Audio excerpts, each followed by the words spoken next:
Magistrate സാക്ഷ്യം പറഞ്ഞു. അതുപോലെ തന്നെ IAS വിദ്യാർത്ഥികൾ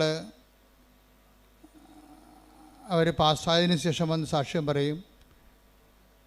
IIMകാർ സാക്ഷ്യം പറയും. IITക്കാർ സാക്ഷ്യം പറയും. അപ്പോൾ ഇങ്ങനെയുള്ള വലിയ എഡ്യൂക്കേഷൻ അക്കാഡമിഷ്യൻസൊക്കെ വന്ന് സാക്ഷ്യം പറയുമ്പോൾ എനിക്കൊരു ആശങ്ക ഉണ്ടായിരുന്നു. അതായത് കാലക്രമത്തിൽ ഇത് വലിയ വിദ്യാഭ്യാസമുള്ളവരുടെ വിഷയങ്ങൾ മാത്രം അഡ്രസ്സ് ചെയ്യുന്നൊരു പ്രാർത്ഥനയായിട്ട് പദ്ധതിയായിട്ട് ഇത് മാറുമോ? കാര്യം അതൊരു ക്രിമിലേറെ വരത്തുള്ളൂ. ഒരു സമൂഹത്തിൽ 5% അക്കാഡമിഷ്യൻസ് വരത്തുള്ളൂ. ബാക്കി ഒരു 70% പ്രാദേശിക ജീവിതക്കാരും, ഇപ്പം ജീവിതം തന്നെ മറിയല്ലേ, വിദേശ ജീവിതക്കാരും പ്രാദേശിക ജീവിതക്കാരും അതിപ്രാദേശിക ജീവിതക്കാരുണ്ട്. വാർഡ് ജീവിതക്കാർ പഞ്ചായത്ത് വാർഡിൽ നിന്ന് അവർ പുറത്ത് പോകത്തില്ല. ആ വാർഡിൽ ജനിച്ച് വാർഡിൽ ജീവിച്ച് വാർഡിൽ മരിച്ചു പോകും. അതാണ് നമ്മുടെ സാധാരണ മനുഷ്യർ. ഈ വാർഡിൽ ജനിച്ച് ജീവിച്ച് പോകുന്ന ആൾക്കാരുണ്ട്. അപ്പോൾ ഈ ഞാൻ പണ്ട് ഒക്കെ അഡ്രസ്സ് ചെയ്തിരുന്നതെല്ലാം അത്തരം ആൾക്കാരെയായിരുന്നു. കാര്യം അവരുടെ ജീവിതത്തിൽ അവരുടെ ഒരു വേർപ്പിലും വേദനയിലും അവർക്ക് ഒരു കൈത്താങ്ങ്, ഒരു കൈ പിടിച്ച് കൊടുക്കുക, നീ വിളിച്ചപേക്ഷിക്കുന്ന ദൈവം നിൻ്റെ കൂടെ തന്നെ ഉണ്ട് എന്ന് മനസ്സിലാക്കി കൊടുക്കുക. അപ്പോഴങ്ങനെ വന്നപ്പോഴെന്താ സംഭവിച്ചെന്ന് വെച്ച് കഴിഞ്ഞാൽ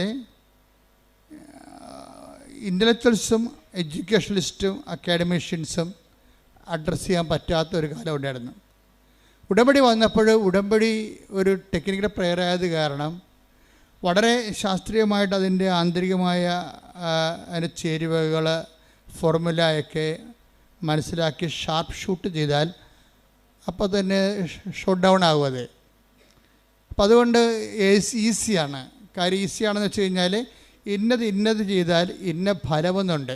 അല്ലാതെ ഒരു പ്രാർത്ഥനാ ജീവിതത്തിലുള്ള ഒരു ഹൈപ്പോത്തറ്റിക്കൽ സിറ്റുവേഷൻസ് ഉടമ്പടി വളരെ തന്ത്രപൂർവ്വം എലിമിനേറ്റ് ചെയ്യുന്നുണ്ട്. അപ്പോൾ പ്രാർത്ഥിക്കുന്ന ആൾക്കാരുടെ ഒരു പ്രാർത്ഥിക്കുന്ന ഇത് പ്രെയർഫുൾ അതായത് പബ്ലിക് പ്രാർത്ഥിക്കുന്ന പൊതുജനത്തെ സംബന്ധിച്ചിടത്തോളം അവർക്കുണ്ടാകുന്ന ഒരു കൺഫർമേഷൻ, അവരൊരു അംബിഗ്വിറ്റി ഉണ്ട് അവർക്ക്. എന്ന് വെച്ചാൽ ഒരു എന്താണ്, ദൈവം കേൾക്കുമായിരിക്കും, കേട്ടാൽ കൊള്ളാം എന്നുള്ള രീതിയിൽ അവർക്കൊരു ഉറപ്പില്ല. കാര്യം അവർ ചില സമയത്ത് അവർക്ക് ഞങ്ങൾ വിശ്വസിക്കുന്ന വിഷയത്തിൽ ഈ രീതിയിൽ പ്രാർത്ഥിച്ചാൽ ദൈവം കേൾക്കുമോ, അല്ലെങ്കിൽ ഈ ഒരു സമയത്ത് എങ്ങനെയാണ് പ്രാർത്ഥിക്കേണ്ടത്, ഇങ്ങനെ പ്രാർത്ഥിച്ചാൽ മതിയോ, അതൊരു ആധ്യാത്മിക ആശങ്കകളാണ്. ഇപ്പം ഞാൻ ഈ വർഷങ്ങൾ 10-21 ലക്ഷത്തോളം ആൾക്കാർ നേരിട്ട് അവരുടെ സങ്കടങ്ങളൊക്കെ കഴിഞ്ഞ 10-30 വർഷമായിട്ട് കേട്ടപ്പോൾ പൊതുജനത്തിൻ്റെ ആധ്യാത്മിക ആശങ്കകളെക്കുറിച്ച് എനിക്ക് ഏകദേശം ധാരണയുണ്ട്. അപ്പോൾ ആൾക്കാരുടെ ബേസിക് ആശങ്ക എന്ന് പറയുന്നത് ഈ വിഷയത്തിൽ എങ്ങനെയാണ് പ്രാർത്ഥിക്കേണ്ടത്, ഇങ്ങനെ പ്രാർത്ഥിച്ചാൽ ദൈവം കേൾക്കുമോ. അപ്പം ഞാൻ പഠിക്കേണ്ട കാലത്ത് ഒരു കുഞ്ഞമ്മ ചേച്ചി എന്ന് പറഞ്ഞ ചേച്ചിയുണ്ട്. അവർക്ക് 4 മക്കളുണ്ട്. അവരിങ്ങനെ ഈ പണ്ടത്തെ രീതി അനുസരിച്ച് തലയിൽ കൂടി ഒരു വളയം പോലെ ഇട്ടിട്ട് ഈ നൂലിങ്ങനെ നൂറ്റ് വലയ്ക്ക് കെട്ടാൻ കൊടുത്ത് ജീവിക്കുന്ന സാധാരണ ഒരു അമ്മച്ചിയാണ്. അപ്പോൾ അമ്മച്ചിയുടെ കാര്യങ്ങളൊക്കെ ഞാനന്ന് 9ാം ക്ലാസ്സിൽ പഠിക്കുകയാണ്. അമ്മച്ചിയുടെ വിഷയങ്ങളൊക്കെ ഓരോ കാര്യങ്ങളൊക്കെ അവിടെ കയറി പിരിക്കുന്ന സ്ഥലത്തൊക്കെ ഇരുന്ന് പറയും. ഞാൻ ഇടയ്ക്ക് അവിടെ പോയി ഇരിക്കും, നാട്ടുകാരും അയൽവാസികളെ. അപ്പോൾ അവർ പറയണതൊക്കെ ഞാൻ കേട്ടിട്ടുണ്ട്. അതിനകത്ത് കുഞ്ഞുമ്മ ചേച്ചി പ്രാവശ്യം അവരുടെ പ്രാർത്ഥനകൾക്കൊന്നും ഉത്തരം കിട്ടത്തില്ല. കുഞ്ഞുമ്മ ചേച്ചി പറയുവേ, ലോകത്ത് മുഴുവനും മനുഷ്യരല്ലേ, ഇതെല്ലാവരുടെയും പ്രാർത്ഥന കേൾക്കാൻ ദൈവത്തിന് പറ്റുക. അതാണ് പ്രശ്നം. ഇപ്പം മനുഷ്യന്മാരിങ്ങനെ മനുഷ്യന്മാർ കേൾക്കുന്ന പോലെ ലോകം മുഴുവൻ മനുഷ്യരല്ലേ, അവിടെയൊക്കെ എല്ലാവരുടെയും പ്രാർത്ഥന കേൾക്കാൻ ദൈവത്തിന് പറ്റുമോ? അപ്പോൾ ദൈവത്തെക്കുറിച്ചുള്ള അവരുടെ ഒരു പ്രാദേശിക ജ്ഞാനമാണത്. അത് പക്ഷേ അങ്ങനെയുള്ള ജ്ഞാനമുള്ള ഒത്തിരി പേരുണ്ട്. നമ്മുടെ വിഷയം മാത്രമല്ല ദൈവത്തിന്, അങ്ങനെ ചിന്തിക്കുന്ന ആൾക്കാരുണ്ട്. അപ്പോൾ വ്യത്യസ്തമായ, അപ്പോൾ അവരുടെ ഒരു ആധ്യാത്മിക ജ്ഞാനത്തിൻ്റെ ആ ഒരു പരിസരത്ത് നിന്നുകൊണ്ടാണ് അവരുടെ പ്രെയറിൽ ലോഞ്ച് ചെയ്യണത്. അപ്പോൾ അത്രയും തന്നെ ആ പ്രെയറിന് തുടങ്ങുമ്പോൾ തന്നെ അതിൻ്റെ അകത്ത് സംശയത്തിൻ്റെ ഗുമളമുള്ളത് കാരണം അത് വർക്കൗട്ട് ചെയ്യത്തില്ല. പക്ഷേ ഉടമ്പടിയിലേക്ക് വരുമ്പോൾ ഇങ്ങനെയുള്ള ഒരു കോമൺ പീപ്പിളായാലും ശരി, കുറച്ച് എക്സ്ട്രാ ഓർഡിനറി ആയിട്ടുള്ള പീപ്പിളായാലും ശരി, ഉടമ്പടിയുടെ ക്ലാസ്സുകൾ കേട്ട് ജനങ്ങളുടെ സാക്ഷ്യങ്ങൾ കേട്ട് അച്ഛൻ്റെ ഉടമ്പടി ധ്യാനമൊക്കെ കേട്ട് കഴിയുമ്പോൾ അവർക്ക് മനസ്സിലാകുന്ന ഒരു സത്യമുണ്ട്. ഇതൊരു സയൻറ്റിഫിക്കലി പ്രൂവൺ പ്രെയറാണ്. ഒരു ആധ്യാത്മിക ശാസ്ത്രം, ബൈബിൾ ശാസ്ത്രം ഉണ്ടല്ല, ബൈബിൾ ശാസ്ത്രം അനുസരിച്ച് പ്രൂവ് ചെയ്തിട്ടുള്ള ഒരു പദ്ധതിയാണ് കവനൻ്റ് എന്ന് പറയുന്നത്. ഈ കവനൻ്റെ കൂടെ വന്നിരിക്കുന്ന കവനൻ്റ് ഇപ്പോഴുള്ളതല്ല, പണ്ടിനാല് ദൈവം അതാത് കാലങ്ങളിൽ അപ്ഡേഷൻസ് ഉള്ള ഒരു പ്രാർത്ഥനയാണ് കവനൻ്റ് എന്ന് പറയുന്നത്. അപ്പോൾ കവനൻ്റെ ഒരു ഹിസ്റ്ററി ഓഫ് കവനൻ്റ് അല്ലെങ്കിൽ ഇവോൾവിങ് ഒരു പരിണാമം, കവനൻ്റ് ഉടമ്പടി ദൈവശാസ്ത്രത്തിൻ്റെ പരിണാമങ്ങളിലേക്ക് പോയി കഴിഞ്ഞാൽ നമുക്ക് മനസ്സിലാകും ഇത് ഘട്ടം ഘട്ടമായി കാലത്തിനൊപ്പം അപ്ഗ്രഡേഷൻ സംഭവിച്ചിട്ടുള്ളതാണ് ഉടമ്പടിയിൽ. നമ്മുടെ ഈ കാലത്ത് വന്നപ്പോൾ ഇവിടെ ദൈവത്തിൻ്റെ ഒരു പ്രധാനപ്പെട്ട വിഷയം, ഇത് ദൈവത്തിൻ്റെ ഒരു വിഷയമായി മാറി. ഇപ്പോൾ യേശു ക്രിസ്തുവിൻ്റെ എല്ലാ പ്രവർത്തനങ്ങളും ക്രിസ്തുവിൻ്റെ വിഷയമല്ലായിരുന്നു. പിതാവായ ദൈവത്തിൻ്റെയും പുത്രനായ ദൈവത്തിൻ്റെയും പരിശുദ്ധാത്മാവായ ദൈവത്തിൻ്റെയും ത്രിയേക ദൈവത്തിൻ്റെ പൊതുവിഷയമായിരുന്നു യേശു ക്രിസ്തുവിൻ്റെ മിഷനല്ല. ദ മിഷൻ ഓഫ് ജീസസ് ദൈവത്തിൻ്റെ വിഷയമായിരുന്നു. അപ്പോൾ ദൈവത്തിൻ്റെ വിഷയമാകുമ്പോൾ അതിൻ്റെ മുതൽ മുടക്കെല്ലാം ദൈവമാണ്. മുതൽ മുടക്കാൻ വേണ്ടി ദൈവം അറ്റം വരെ തയ്യാറാണ്.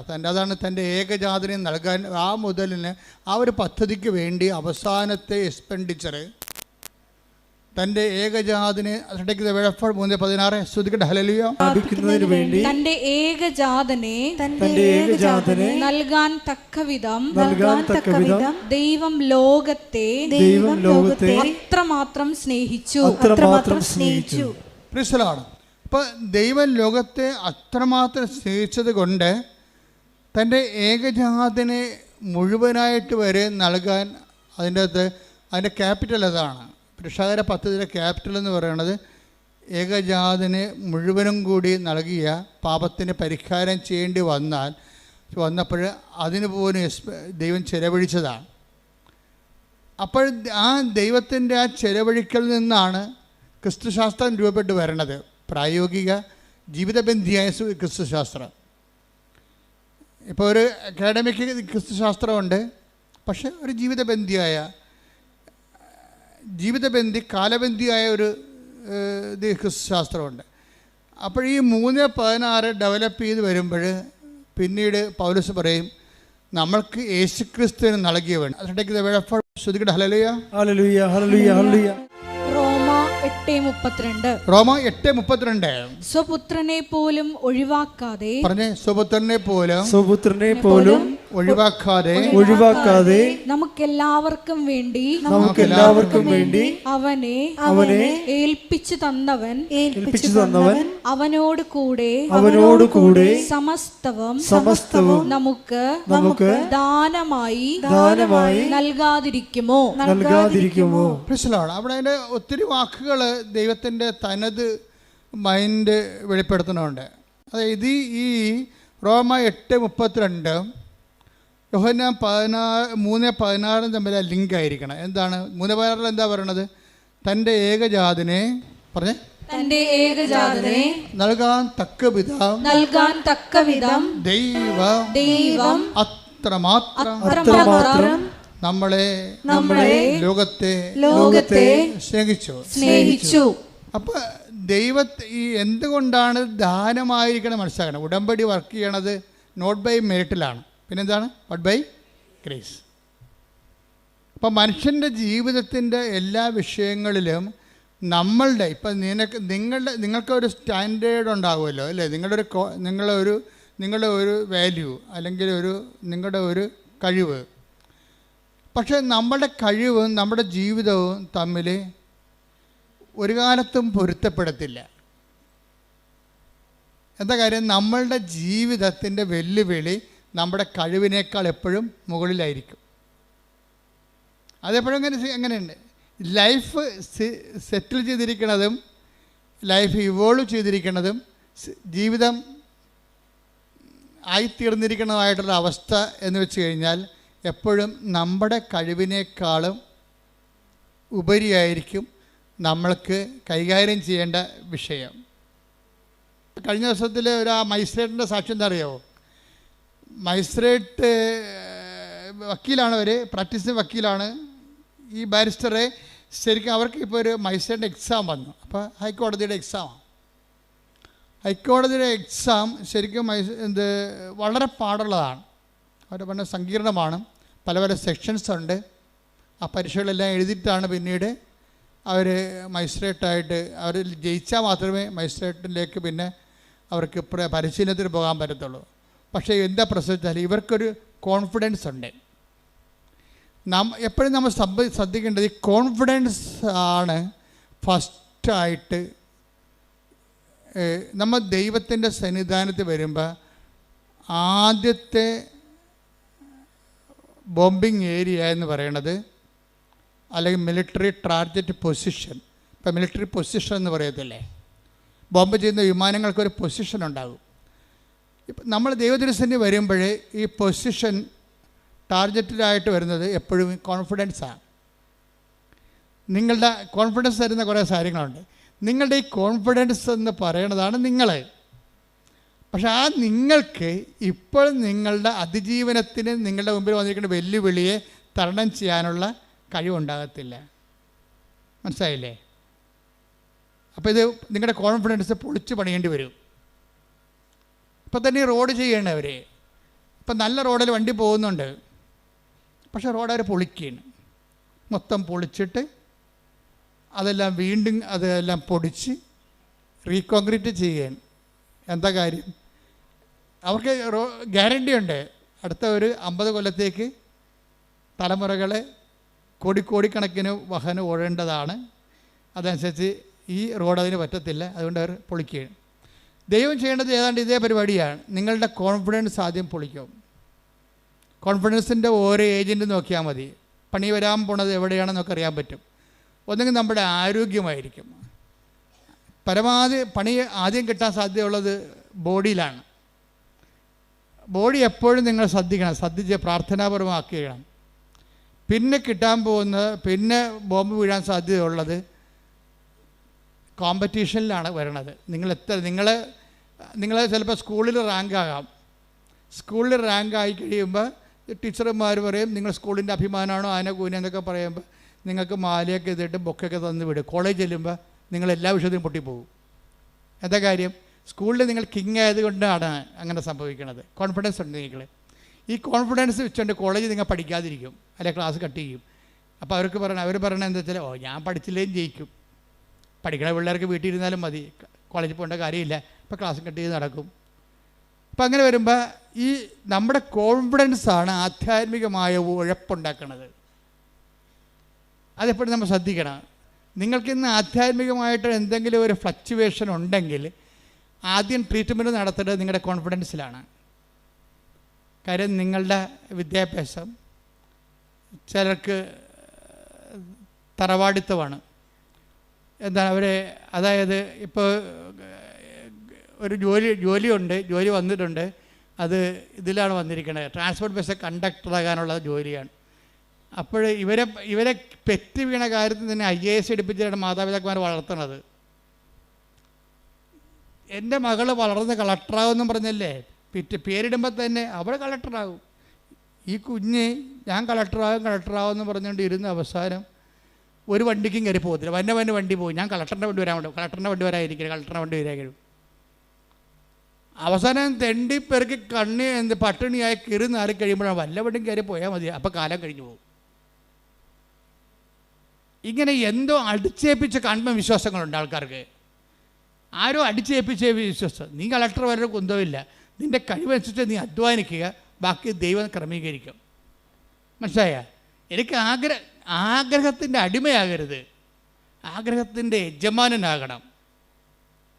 മനസ്സിലായില്ലേ? ആഗ്രഹത്തിൻ്റെ അടിമയായിട്ട് നീ ഒരു ലക്ഷ്യം വെച്ചിട്ട് അതിൽ നിന്ന് തന്നെ പിടിച്ചിട്ട് നിൽക്കുകയാണ്. ഞാൻ ചില ഈ 12 പ്രാവശ്യമൊക്കെ OIT എഴുതുമ്പോൾ പറഞ്ഞു എൻ്റെ മകളെ 12 പ്രാവശ്യമായി, ആരോ പറഞ്ഞ് നിൻ്റെ തലയെ കയറ്റിയതാണ്, നീയും കെട്ടിയവരും കൂടി കാനഡയിൽ താമസിക്കുമെന്ന്. അപ്പോൾ അതിൻ്റെ സ്വപ്നം കൊണ്ട് നടക്കുകയാണ് ശരിക്കും. ഞാനിതിനൊന്നും എതിർക്കണില്ല. പക്ഷേ യാഥാർത്ഥ്യ ബോധം എന്ന് പറയണത് ഇറ്റ് ഈസ് നോട്ട് കോമൺ.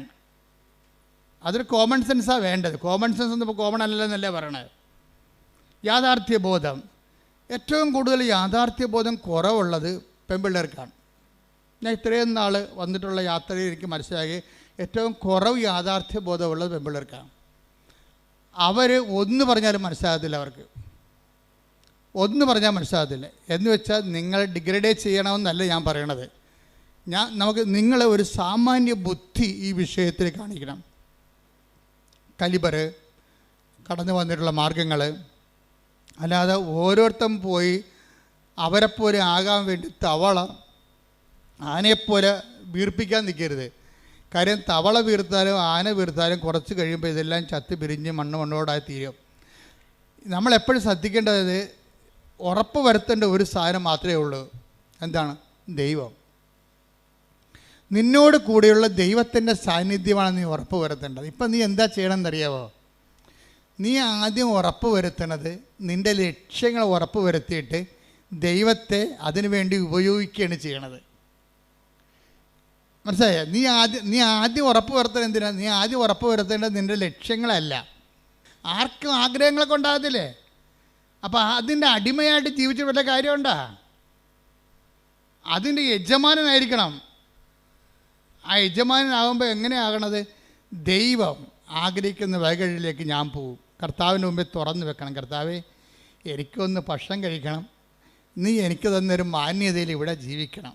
മാന്യമായ ജീവിതം അത് നമുക്ക് ദൈവത്തോട് ന്യായമായിട്ട് ചോദിക്കാവുന്ന കാര്യമാണ്. എന്താണ് മാന്യമായ ജീവിതം? മാന്യതയെന്ന് പറഞ്ഞ സമയത്ത് ബൈബിൾ ഒത്തിരി പ്രാവശ്യം ഉപയോഗിക്കുന്ന വാക്കാണ്. അവയവങ്ങൾക്ക് പോലും മാന്യത എന്നൊക്കെ പറഞ്ഞ് ബൈബിൾ ഉപയോഗിക്കുന്നുണ്ട്. അപ്പോൾ ദൈവത്തോട് നമുക്ക് ചോദിക്കാം, മാന്യമായ ജീവിതം, എനിക്കൊരു മാന്യമായ ജീവിതം തരണം. അല്ലാതെ നീ എന്ത് ചെയ്യണം? ദൈവത്തിനൊരു ഒരു സംഭവം ഇട്ടിട്ട് വരച്ച് അമ്മ ടെക്ക് കർത്താവ്, അമ്മ ടെക്ക് കർത്താവ്, അമ്മ ടെക്ക് കർത്താവ് എന്ന് പറഞ്ഞുകൊണ്ടിരിക്കുക. അതല്ല ഉടമ്പടി എന്ന് പറയണത്.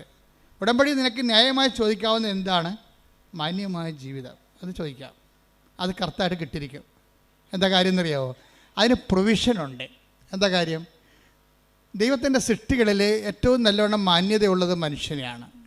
അതുകൊണ്ടാണ് മാന്യമായ ജീവിതം നമുക്ക് അവകാശമായിരിക്കുന്നത്. അത് നമ്മുടെ അവകാശമാണ്. ഇപ്പം നമുക്ക് ഇപ്പോൾ ഒരു കുഴിയാന എന്ന് പറഞ്ഞു കഴിഞ്ഞാൽ അതിനെന്താണ്? കുഴിയാന സാധനമില്ലേ, കണ്ടിട്ടുണ്ടോ? അപ്പം അത് പോകുമ്പോൾ അതിനെ ഉറുമ്പിട്ട് കൊടുക്കുമ്പോൾ അതുടനെ അതിനെ അടിച്ച് മണ്ണ് തെറിപ്പിച്ചിട്ട് അതിനെ അതിന് കുഴിയിലാണ് താമസിക്കണത്, അല്ലേ? കുഞ്ഞു കുഴിയിലാണ് താമസിക്കുന്നത്. പക്ഷേ ആന താമസിക്കുന്നത് എവിടെയാണ്? കൊട്ടിലാണ് താമസിക്കുന്നത്. അപ്പോൾ കുഴിയും കൊട്ടിലും തമ്മിൽ വ്യത്യാസമില്ലേ? അപ്പോൾ ആനക്കൊരു മാന്യതയുണ്ട്. അതുകൊണ്ടാണ് കൊട്ടിൽ വരണത്. കുഴിയാനക്കയുടെ മാന്യതേനെ കുഴി താമസിക്കണം. ഇതുപോലെ തന്നെയാണ് വല്ല പാമ്പ്, അതുപോലെ തന്നെ ഉള്ള ജീവികളൊക്കെ ചിലതൊക്കെ അളയെ താമസിക്കും. ഇപ്പം മനുഷ്യൻ താമസിക്കുന്ന ആടാണെങ്കിൽ അളയിലല്ല ആലയിലാണ് താമസിക്കുന്നത്. അല്ല, വ്യത്യാസം കണ്ട?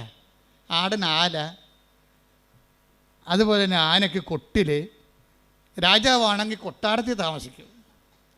മാന്യത മാറി. ഇതുപോലെ മനുഷ്യൻ എന്തുകൊണ്ടാണ് വീട്ടിൽ താമസിക്കുന്നത്? മനുഷ്യൻ്റെ വീടാണ്, ഭവനം. ഒത്തിരിയേറെ ആന്തരികമായ അർത്ഥങ്ങളുള്ളതാണ് ഭവനം. അവിടെ എന്തുകൊണ്ടാണ് താമസിക്കുക വെച്ച് കഴിഞ്ഞാൽ അവൻ ദൈവത്തിൻ്റെ ഛായയിൽ സൃഷ്ടിക്കപ്പെട്ടത് കൊണ്ടാണ്. അതാണ് മാന്യത എന്ന് പറയുന്നത്. അപ്പോൾ ആദ്യമേ തന്നെ ദൈവം നമ്മുടെ മാന്യത ഫിക്സ് ചെയ്യുന്നുണ്ട്. എന്ന് വെച്ചാൽ നമ്മുടെ എല്ലാ അവകാശങ്ങളും ഫിക്സ് ചെയ്യൽ. നമ്മുടെ എല്ലാ അവകാശങ്ങളും ഈ ജീവിതത്തിനും വരാൻ പോണ ജീവിതത്തിനും വേണ്ടിയുള്ള എല്ലാ റൈറ്റുകളും കോൺസ്റ്റിറ്റ്യൂഷണലൈസ് ചെയ്തിരിക്കുകയാണ്. അവൻ്റെ ഛായയിൽ സൃഷ്ടിച്ചെന്ന് പറയുമ്പോഴേ ദൈവം മനുഷ്യനെ അവൻ്റെ ഛായയിൽ സൃഷ്ടിച്ചു എന്ന് വെച്ച് കഴിഞ്ഞാൽ ഇതിൻ്റെ മാന്യത മെയിൻറ്റെയിൻ ചെയ്യാനുള്ള എല്ലാ ഇൻഫ്രാസ്ട്രക്ചറും അവൻ ആർജിക്കാൻ ദൈവം അവനെ സഹായിക്കും. അതുപോലെ മാന്യത സുരക്ഷയാണ്. ആദ്യമേ തന്നെ ഒരു ജനറ്റിക്കൽ കോൺസ്റ്റിറ്റ്യൂഷനിൽ വന്നിരിക്കുന്നത് മനുഷ്യൻ്റെ മാന്യതയുടെ സുരക്ഷയാണ്. നമുക്ക് പട്ടിണി കിടന്നാൽ സർക്കാരിനെതിരെ കേസ് കൊടുക്കാം നമുക്ക്. അതാണ് ഭക്ഷ്യ സുരക്ഷാ നിയമം. ഇപ്പം നമ്മൾ ഭക്ഷ്യസുരക്ഷ അല്ലെങ്കിൽ നമ്മളൊരു മറ്റു തരത്തിലുള്ള കുറേ പോളിസീസാണ് നമ്മൾ എടുത്തിരിക്കുന്നത്. ദൈവം ഇതെല്ലാം കൂടി കണക്കാക്കിയിട്ട് ഒറ്റ പോളിസിയിലാക്കി. എന്താണ്? മനുഷ്യൻ അവനെ തൻ്റെ സൃഷ്ടിച്ചു. അപ്പോൾ മാന്യമായി ഭൂമിയിൽ മനുഷ്യനെ പോലെ ജീവിക്കാനുള്ള മനുഷ്യൻ എന്ന് പറഞ്ഞാൽ ആരാണെന്ന് പറഞ്ഞിട്ടുണ്ട്. ആരാണ്? ദൈവത്തിൻ്റെ പൈതൽ. അപ്പോൾ ദൈവ പൈതലാണ് ഞാനെന്നുള്ളതാണ് ഏറ്റവും വലിയ ബോധമുള്ളത്. നമ്മുടെ ഏറ്റവും വലിയ നമ്മുടെ ഒരു വിശ്വാസം നമുക്ക് തരുന്ന ഒരു ബോധമുണ്ട്. ആത്മീയ ബോധം എന്നുള്ളത് ദൈവ പൈതലാണെന്നാണ്. അപ്പോൾ ദൈവ പൈതലാകുമ്പോൾ ദൈവ പൈതലല്ലാതെ പോകുന്ന ഇപ്പോൾ രാധമ്മയുടെ സാക്ഷ്യം എന്താണ്? രാധമ്മയുടെ സാക്ഷ്യം, രാധമ്മയുടെ ഒന്നാമത്തെ അനുഭവം എന്താണ്? അവരുടെ മകൻ ഭയങ്കര പണ്ടാര വെള്ളവടിയാണ്. എന്നിട്ട് വീട്ടിൽ കാശും കൊടുക്കത്തില്ല, കുടുംബം നോക്കത്തില്ല. രാധമ്മ തന്നെ വീട്ടുവരക്ക് പോയിട്ടാണ് മകൻ്റെ ഭാര്യയും കുഞ്ഞുങ്ങളെയും പോറ്റേണ്ടത്. What a pathetic condition. കണ്ടില്ലേ? This is life. ഇവരെ അഡ്രസ്സ് ചെയ്യണമെന്ന് ഞാൻ അമ്മയോട് പല പ്രാവശ്യം പറഞ്ഞിട്ടുണ്ട്. ഒത്തിരി ക്രിമിനലേറിന് നീ അഡ്രസ്സ് ചെയ്യുന്നുണ്ട് ഈ പുതിയ കാലത്ത്. അതേസമയം തന്നെ ഇതിൻ്റെയൊക്കെ എല്ലാം നിലനിർത്തിക്കൊണ്ടിരിക്കുന്ന അടിസ്ഥാന സിസ്റ്റത്തിൽ താമസിക്കുന്ന ആൾക്കാരെ ഉടമ്പടിയിൽ അഡ്രസ്സ് ചെയ്യണമെന്ന് അമ്മയോട് ഞാൻ പല പ്രാവശ്യം പറഞ്ഞിട്ടുള്ളതാണ്. കാര്യം സങ്കടക്കാർ വരുമ്പോഴേ, ഇപ്പം ഞാൻ ചിലർ പറയും 65 വയസ്സെന്ന് പറയും നിങ്ങൾ ഞങ്ങളെ കൊണ്ട് ഉടമ്പടി എടുപ്പിക്കത്തില്ല. ചില 65 വയസ്സുകാർ എൻ്റെ അടുത്ത് വന്ന് സങ്കടം പറയും, അച്ഛന്മാരടുത്ത് പറയും, എന്താ ഞങ്ങളെ കൊണ്ട് ഉടമ്പടി എടുപ്പിക്കാത്തത്, ഞങ്ങൾക്ക് ജീവിക്കേണ്ടതെന്നൊക്കെ ചോദിക്കും. എന്നോട് വന്ന് ചോദിക്കുമ്പോൾ പറയും, എൻ്റെ ചേച്ചമ്മേ നിങ്ങൾക്ക് ജീവിക്കണം, നിങ്ങൾക്ക് 67 വയസ്സുണ്ട്, നിങ്ങൾ നേരെ വന്ന് വെടിപ്പായിട്ട് മാതാവിൻ്റെ കണ്ണിട്ട് നോക്കിയിട്ട് കറഞ്ഞിട്ട് കാര്യം വന്നിട്ട് പോകും. നിങ്ങളെ ഇത്രയും ഉടമ്പടി പോലെ ആപതും ആരോഗ്യമൊക്കെ ഉള്ളവരാണ് ഉടമ്പടി എടുക്കുന്നത്. അത് എടുത്തിട്ട് ഉഴപ്പി പിന്നെയും വന്ന് പണി മേടിക്കേണ്ട കാര്യമില്ല. നിങ്ങൾക്കുള്ളത് അമ്മ വിളമ്പി വെച്ചിട്ടുണ്ട്. ചില ആൾക്കാർക്ക് അത് നോക്കുകയിലേ ഉള്ള മാതാവിൻ്റെ മുഖത്തിട്ട്. വിശ്വാസത്തോടെ ഒന്ന് നോക്കിയാൽ തന്നെ റെസ്പോണ്ടൻ്റാണ്. അപ്പം അതുകൊണ്ട് തന്നെ പക്ഷേ ഉടമ്പടി എടുക്കാൻ കഴിവുള്ളവൻ മാതാവിനെ നോക്കി പഠിപ്പിച്ചാൽ മാതാവ് ചിലപ്പോൾ ഇവിടുന്ന് ഒറ്റ നടക്ക് പോയില്ലെന്ന് വരും. കഴിയാതെ കാപട്യമാണ്, കഴിഞ്ഞാൽ മീൻ പിടിക്കാനാണ്. നമുക്ക് മലയാളിക്ക് പണ്ട് മുതലേ രക്തത്തിലുള്ള കുറേ സാധനമുണ്ട്. എന്താണ്? കണ്ടവനെ കൊണ്ട് പണിയെടുപ്പിക്കുന്ന കുറേ സാധനങ്ങളുണ്ട്. ഇതിനെ നമ്മൾ ആദ്യം ചികിത്സിക്കേണ്ടി വരും. എന്ന് വെച്ച് കഴിഞ്ഞാൽ മലയാളിക്ക് ആദ്യം എന്തൊക്കെ മലയാളികളുടെ പഴഞ്ചൊല്ല് നോക്കിയാൽ മതി. 2000 കൊല്ലമായിട്ട് ഈ വസ്തു എങ്ങനെ ജീവിച്ചെന്ന് മനസ്സിലാകും. എമ്പ്രാൻ്റെ വെട്ടത്ത് വാര്യയുടെ അത്താഴം. വാര്യയുടെ കള്ളനാണെന്ന് മനസ്സിലായില്ലേ? വാര്യർ ഒരിക്കലും എണ്ണ കൊണ്ട് കാശ് മുടക്കി വിളക്ക് കത്തിക്കത്തില്ല. എമ്പ്രാൻ്റെ പടിപ്പുരയിൽ രാജാവ് അല്ലെങ്കിൽ നാട്ടുപ്രമാണി അല്ലെങ്കിൽ കരപ്രമാണി അല്ലെങ്കിൽ ഊരാളിയുടെ പടിപ്പുരയ്ക്ക് വിളക്ക് വെക്കാൻ രാജാവ് അനുവാദം കൊടുത്തിട്ടുണ്ട്. എല്ലാവർക്കും പടിപ്പുര വിളക്ക് വെക്കാൻ പറ്റത്തില്ല. തിരുവിതാംകൂറിലും കൊച്ചിയിലും പടിപ്പുര വിളക്ക് വെക്കണമെന്നുണ്ടെങ്കിൽ ഭണ്ഡാരത്തിൽ കൊണ്ട് പണം അടക്കണം. ഭണ്ഡാരത്തിൽ പണം അടക്കാൻ കഴിവില്ലാത്തവന് വിളക്ക് വെക്കാൻ അനുവദിക്കത്തില്ല. വാര്യർ ഭണ്ഡാരത്തിൽ പണം അടക്കാൻ വാര്യന് കാശില്ല. അപ്പോൾ ഊരാളെങ്കിൽ ചെന്നിട്ട് എന്ത് ചെയ്യും?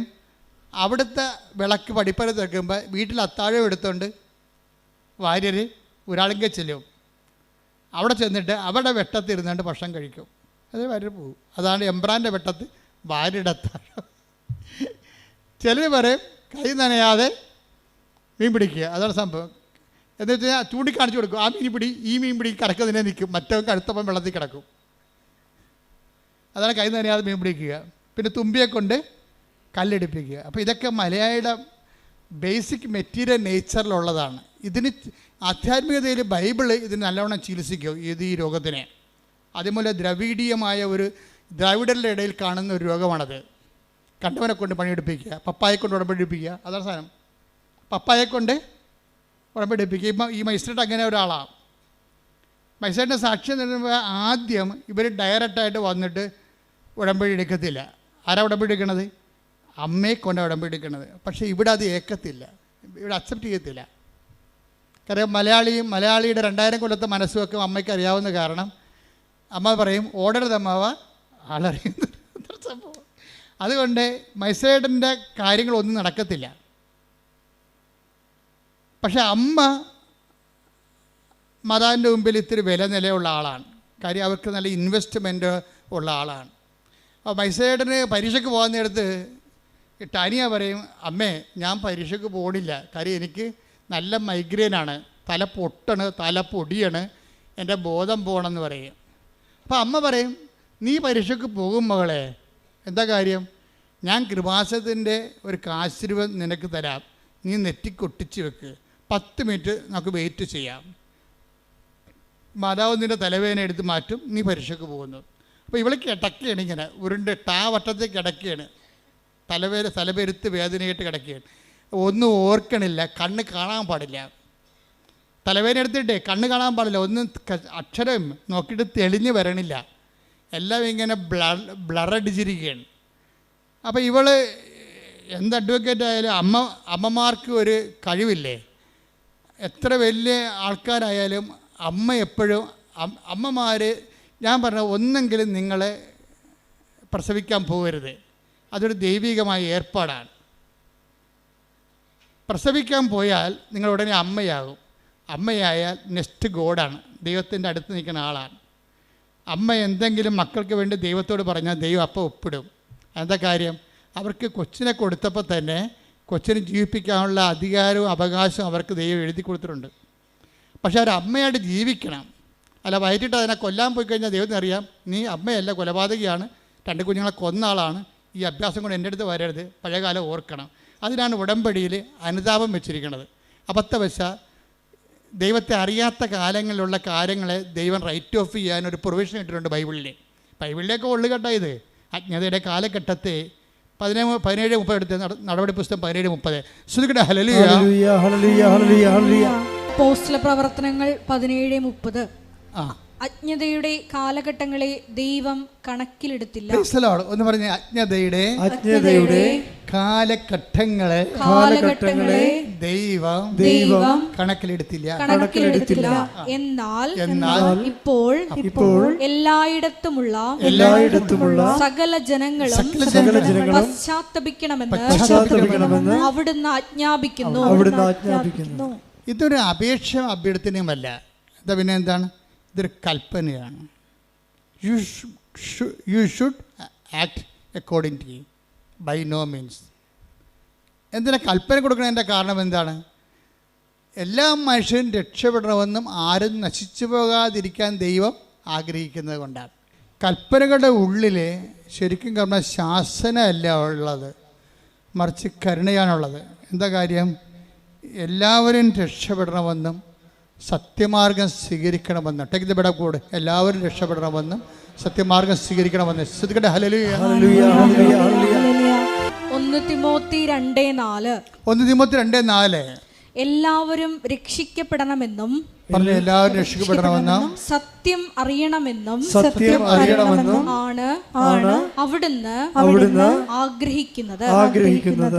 എന്തെന്നാൽ ഒരു ദൈവമേയുള്ളൂ, ദൈവത്തിനും മനുഷ്യർക്കും മധ്യസ്ഥനായി ഒരുവനേയുള്ളൂ, മനുഷ്യനായ യേശുക്രിസ്തു.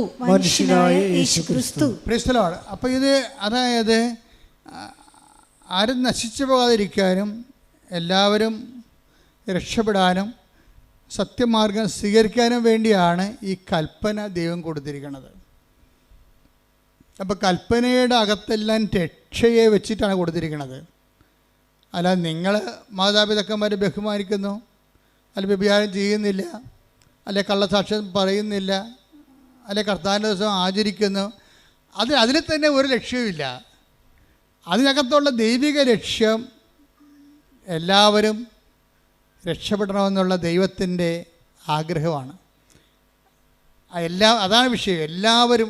അപ്പോൾ കൽപ്പന ആർക്ക് വേണ്ടിയുള്ളതാണ്? ക്രിസ്ത്യാനിക്ക് വേണ്ടി മാത്രമുള്ളതല്ല. അതാണ് വിഷയം. അതാ 1 തിമോത്തി 2:4 പറയണത്, എല്ലാവരും രക്ഷപ്പെടണമെന്നും സത്യമാർഗം സ്വീകരിക്കണമെന്നും.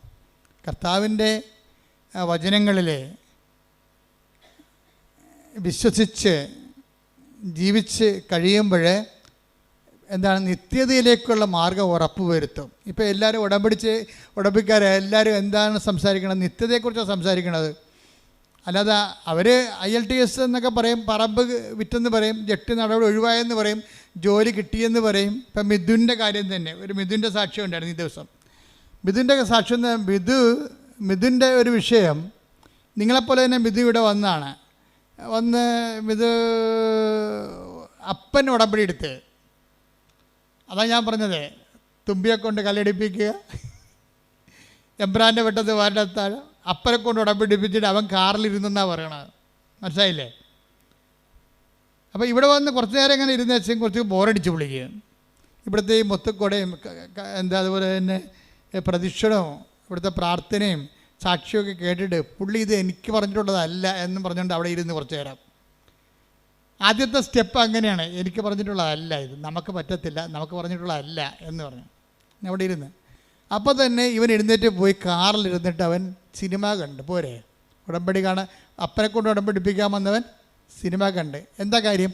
അവന് നല്ല കോൺഫിഡൻസ് ആയിരുന്നു, അപ്പന് ഇവരെ തീറ്റി കൊടുക്കുന്നത് അവനാണെന്ന്. അവൻ്റെ പ്രശ്നം തന്നെ. മിഥുൻ്റെ പ്രശ്നം എന്താണ്?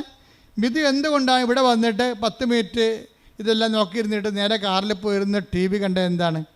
അപ്പനും അമ്മയ്ക്കും പെങ്ങൾക്കും എല്ലാം ഭക്ഷണം കൊടുക്കുന്ന ആരാണ്? തൻ്റെ ജോലി കൊണ്ടാണ്. അതാണ് പ്രശ്നം. താനാണ് അവിടെ ദൈവം. പിന്നെ മറ്റൊരു ദൈവം, ഈ മറ്റൊരു ദൈവത്തിൻ്റെ സാധ്യത കൽപ്പനയിലുള്ളതാണ്. മറ്റൊരു ദൈവം മിക്കവാറും നമ്മൾ തന്നെയായിരിക്കും. എപ്പോഴും മനുഷ്യന് ഒരു പ്രവണത ഉണ്ട്, മറ്റൊരു ദൈവത്തെ സൃഷ്ടിക്കാനുള്ള പ്രവണത. ഞാൻ ബുദ്ധിസം പഠിക്കുന്ന ആളാണ്. ബുദ്ധിസം പഠിച്ച് കഴിഞ്ഞ ദിവസങ്ങളിൽ പോയി ഒരു സാറുമായിട്ട് ബുദ്ധിസത്തെക്കുറിച്ച് സംസാരിച്ചു. ഇപ്പം ഞാൻ പറഞ്ഞ് ബുദ്ധനും അവസാനം എത്തിയത് താൻ ദൈവമാണെന്ന് പറഞ്ഞുകൊണ്ടാണല്ല. ബുദ്ധനിൽ ദൈവവിശ്വാസം ഇല്ലാത്ത ആളാണ്, റാഷണലായിട്ട് ചിന്തിക്കുന്ന ആളാണ്. പക്ഷേ മരിക്കാൻ നേരത്ത് പറഞ്ഞു, എൻ്റെ ദഹിപ്പിച്ച പൊടിയെടുത്ത് നിങ്ങൾ ഒരു തൂണുണ്ടാക്കി വെക്കണം. ആ സ്തൂപം കാണുമ്പോൾ നിർവ്വാണത്തെക്കുറിച്ച് ആഗ്രഹിക്കുന്ന എല്ലാവരും ആനന്ദമുണ്ടാകും. അതാണ് അല്ലയോ ആനന്ദം എന്ന് പറഞ്ഞ് തുടങ്ങുന്ന അപ്പം മനുഷ്യനെ അന്വേഷിച്ച് അവസാനം എത്തണ എവിടെയാണ്? അവനാണ് ദൈവം എന്നാണ്. അതാണ് അഹംബ്രഹ്മാസി, ഞാനാണ് ദൈവം. പോരെ, മനുഷ്യന് മറ്റൊരു ദൈവത്തെ സൃഷ്ടിക്കാനുള്ള ഒരു മാനുഷിക പ്രവണത എന്നും ഉണ്ടാകും. ഇതിനെ അഡ്രസ്സ് ചെയ്തുകൊണ്ടാണ് ബൈബിൾ കൽപ്പന ഇറക്കിയിരിക്കുന്നത്. കാര്യം എന്താണ്? നീ തന്നെ ദൈവമാണെങ്കിൽ പിന്നെ യാത്ര അവസാനിപ്പിക്കാവില്ല, നിത്യത അവസാനിപ്പിക്കാവില്ല. നിത്യതയെ മൂടിക്കെട്ടിക്കൊണ്ട് നിന്നെ തന്നെ ദൈവമാക്കി ആത്മീയ അന്വേഷണത്തെ നിന്നിലേക്ക് തിരിച്ചുവിടും. വഴി യു ടേൺ അടുപ്പിക്കും. ബൈബിൾ യു ടേൺ അടുപ്പിക്കത്തില്ല. ബൈബിൾ പറയും നേരെ നീണ്ടു കിടക്കുകയാണ് വഴി, ദൈവത്തിലേക്ക് നടക്കാൻ പറയും. പുറപ്പാട് 23 ശ്രുതികട ഹല്ലേലൂയ. ഞാനല്ലാതെ വേറെ ദേവന്മാർ നിനക്കുണ്ടാകരുത്. Praise the Lord. അപ്പം മിഥുനിലെ ഒരു മറ്റൊരു ദൈവം രൂപപ്പെട്ട് വരികയാണ്. അവൻ്റെ വിദ്യാഭ്യാസം, അവൻ്റെ ജോലി, അവൻ്റെ ശമ്പളം ഇവനെ മറ്റൊരു ദൈവമായിട്ട് മാറ്റും. This is our confidence. ഈ കോൺഫിഡൻസ് എപ്പോഴും ഒരു മിലിറ്ററി പൊസിഷനായിരിക്കും, ടാർഗറ്റ് ചെയ്യാൻ സാധ്യതയുള്ള സ്ഥലം. മിലിറ്ററി ടാർഗറ്റ് സ്ഥലമാണത്. അത് ഞാൻ ആദ്യം ടാർഗറ്റിനെ കുറിച്ച് പറഞ്ഞത്. നമ്മുടെ കോൺഫിഡൻസ് എവിടെയോ അവിടെയായിരിക്കും ബോംബ് വീഴാൻ സാധ്യത. ക്രിസ്തു എന്താ പറഞ്ഞത്? നിൻ്റെ ഹൃദയം എവിടെയോ അവിടെയായിരിക്കും നിൻ്റെ നിക്ഷേപം. ഇതുപോലെ തന്നെ അതിൻ്റെ അതിൻ്റെ വ്യാഖ്യാനമാണ്, നിൻ്റെ ആത്മവിശ്വാസം എവിടെയോ അവിടെയായിരിക്കും നിൻ്റെ ആത്മനാശം. ശ്രുതികട ഹല്ലേലൂയ. അപ്പം എനിക്ക് ഈ ദൈവത്തിന് ആവശ്യമില്ല. വീട്ടിൽ അപ്പന് വരെ ചിലവ് കൊടുക്കുന്ന ദൈവം ഞാനാണ്. മനസ്സിലായി? അതാണ് വിഷയം. അപ്പോൾ ഈ വേറെ ദൈവത്തെ ആത്മവിശ്വാസത്തിൻ്റെ ഒരു പ്രശ്നം എന്താ? ആത്മവിശ്വാസത്തിൻ്റെ പ്രശ്നം വേറെ ദൈവത്തെ സൃഷ്ടിച്ചുകൊണ്ടിരിക്കും. ഇത് ജഡിക മനുഷ്യൻ്റെ ഒരു സ്വാഭാവിക ജൈവ പ്രവണതയാണ്. ഈ ആത്മവിശ്വാസം വേറെ ദൈവത്തെ സൃഷ്ടിച്ചുകൊണ്ടിരിക്കാം. വേറെ ദൈവത്തെ സൃഷ്ടിച്ചുകൊണ്ടിരിക്കണത് തന്നെയല്ല, അത് ചില സമയത്ത് നീ തന്നെയായിരിക്കും ആ ദൈവം, അല്ലെങ്കിൽ നിൻ്റെ പ്രൊഫസറായിരിക്കും നിൻ്റെ ദൈവം. കാര്യം ഈ മനുഷ്യന്മാർക്ക് എപ്പോഴും ആരാധന വാസന ഉള്ളതാണ്. ആരാധന വാസന, ഈ ആരാധന വാസന ദൈവം മനുഷ്യരിൽ വെച്ച് കൊടുത്തിരിക്കണത് എന്തുകൊണ്ടാണ്? അതൊരു ആരാധന വാസന ഒരു ജന്മവാസനയാണ്. വാസനയല്ലേ, അത് ഇൻസ്റ്റിങ്ക്റ്റ് അല്ലേ? ആരാധന വാസനയാണ്, ഇൻസ്റ്റിങ്ക്റ്റാണ്. ഇപ്പം ഇവിടെ ഒരു പുഴയാണ്. നമ്മൾ 1 കിലോമീറ്റർ അകലെ ഒരു പുഴയുമില്ല, അവിടെയെങ്കിലും വെള്ളവുമില്ല. ഒരു ആമയെ പിടിച്ചിട്ട് കിഴക്കോട്ട് തിരിച്ച് വെച്ച് നോക്കിയേ, അത് അപ്പം തന്നെ പടിഞ്ഞോട്ട് തിരിഞ്ഞിട്ട് ഈ പുഴയിലേക്ക് നടക്കും. അതാണ് വാസന എന്ന് പറയണത്. ഇപ്പം ഇവിടെ ഒരു പുഴ കിടക്കുകയാണ്. കിഴക്ക് വശത്ത് നമ്മുടെ ആനയെ ഒരു കിലോമീറ്റർ അകലെ ഒരു ആമയെ പിടിച്ചിട്ട് കിഴക്കോട്ട് നോക്കിച്ച് വെക്കും അദ്ദേഹം. അപ്പോൾ എന്ത് ചെയ്യും? ആമ ഓട്ടോമാറ്റിക്കായിട്ട് പടിഞ്ഞോട്ട് തിരിയും. വെള്ളമുള്ള സ്ഥലത്തേക്ക് തിരിയാനുള്ള ഒരു വാസനയുണ്ട്. അപ്പോൾ ആരാധിക്കാനുള്ള വാസന വെള്ളമുള്ളിലേക്ക് തിരിയാനും ദൈവമുള്ളിടത്തേക്ക് തിരിയാനുള്ള ഒരു ദൈവവാസനയാണത്. പക്ഷേ ഈ ദൈവവാസന ഡൈവേർട്ട് ചെയ്യപ്പെട്ട് കഴിഞ്ഞാൽ വേറെ ദൈവങ്ങൾ ഉത്ഭവിപ്പിക്കാൻ തുടങ്ങും. ചിലപ്പോൾ നിൻ്റെ കെമിസ്ട്രി പ്രൊഫസറൊക്കെ നിൻ്റെ ദൈവം. എന്താ കാര്യം? നീ ഒരു മനുഷ്യനെ ആഗ്രഹിക്കുന്ന എല്ലാ ക്വാളിറ്റിയും അവനിലുണ്ട്. നിൻ്റെ ആരാധന വാസനയുടെ വില്ലൻ നിൻ്റെ വീട്ടിലായിരിക്കും. എന്താ കാര്യം? ദൈവമെന്നും പറഞ്ഞ് വിളിച്ചുകൊണ്ട് നടക്കണത് നിൻ്റെ അപ്പൻ എന്തെങ്കിലും വിഷയം കഴിയുമ്പോൾ പൂക്കൽ പോലെ വിറക്കണ കാണാം. അയാൾ നിനക്ക് ഹീറോ അല്ല. അതുകൊണ്ട് നിൻ്റെ മനസ്സ്, അരക്ഷിതമായ നിൻ്റെ മനസ്സ് ഒരു പ്രശ്നങ്ങളുടെ മുമ്പിൽ വിറക്കാത്ത ഒരു മനുഷ്യനെ തേടി നടക്കും, ഒരു സന്നിധാനത്തെ തേടി നടക്കും. അങ്ങനെ വരുമ്പോൾ ദൈവവിശ്വാസമില്ലാത്ത ഒരു പ്രൊഫസറിനെ കണ്ടുപിടിച്ചെന്ന് വിചാരിച്ചു, അല്ലെങ്കിൽ ഒരു പാർട്ടി സഖാവിനെ കണ്ടുപിടിക്കും. നീ അയാളെ ആരാധിക്കാൻ തുടങ്ങും.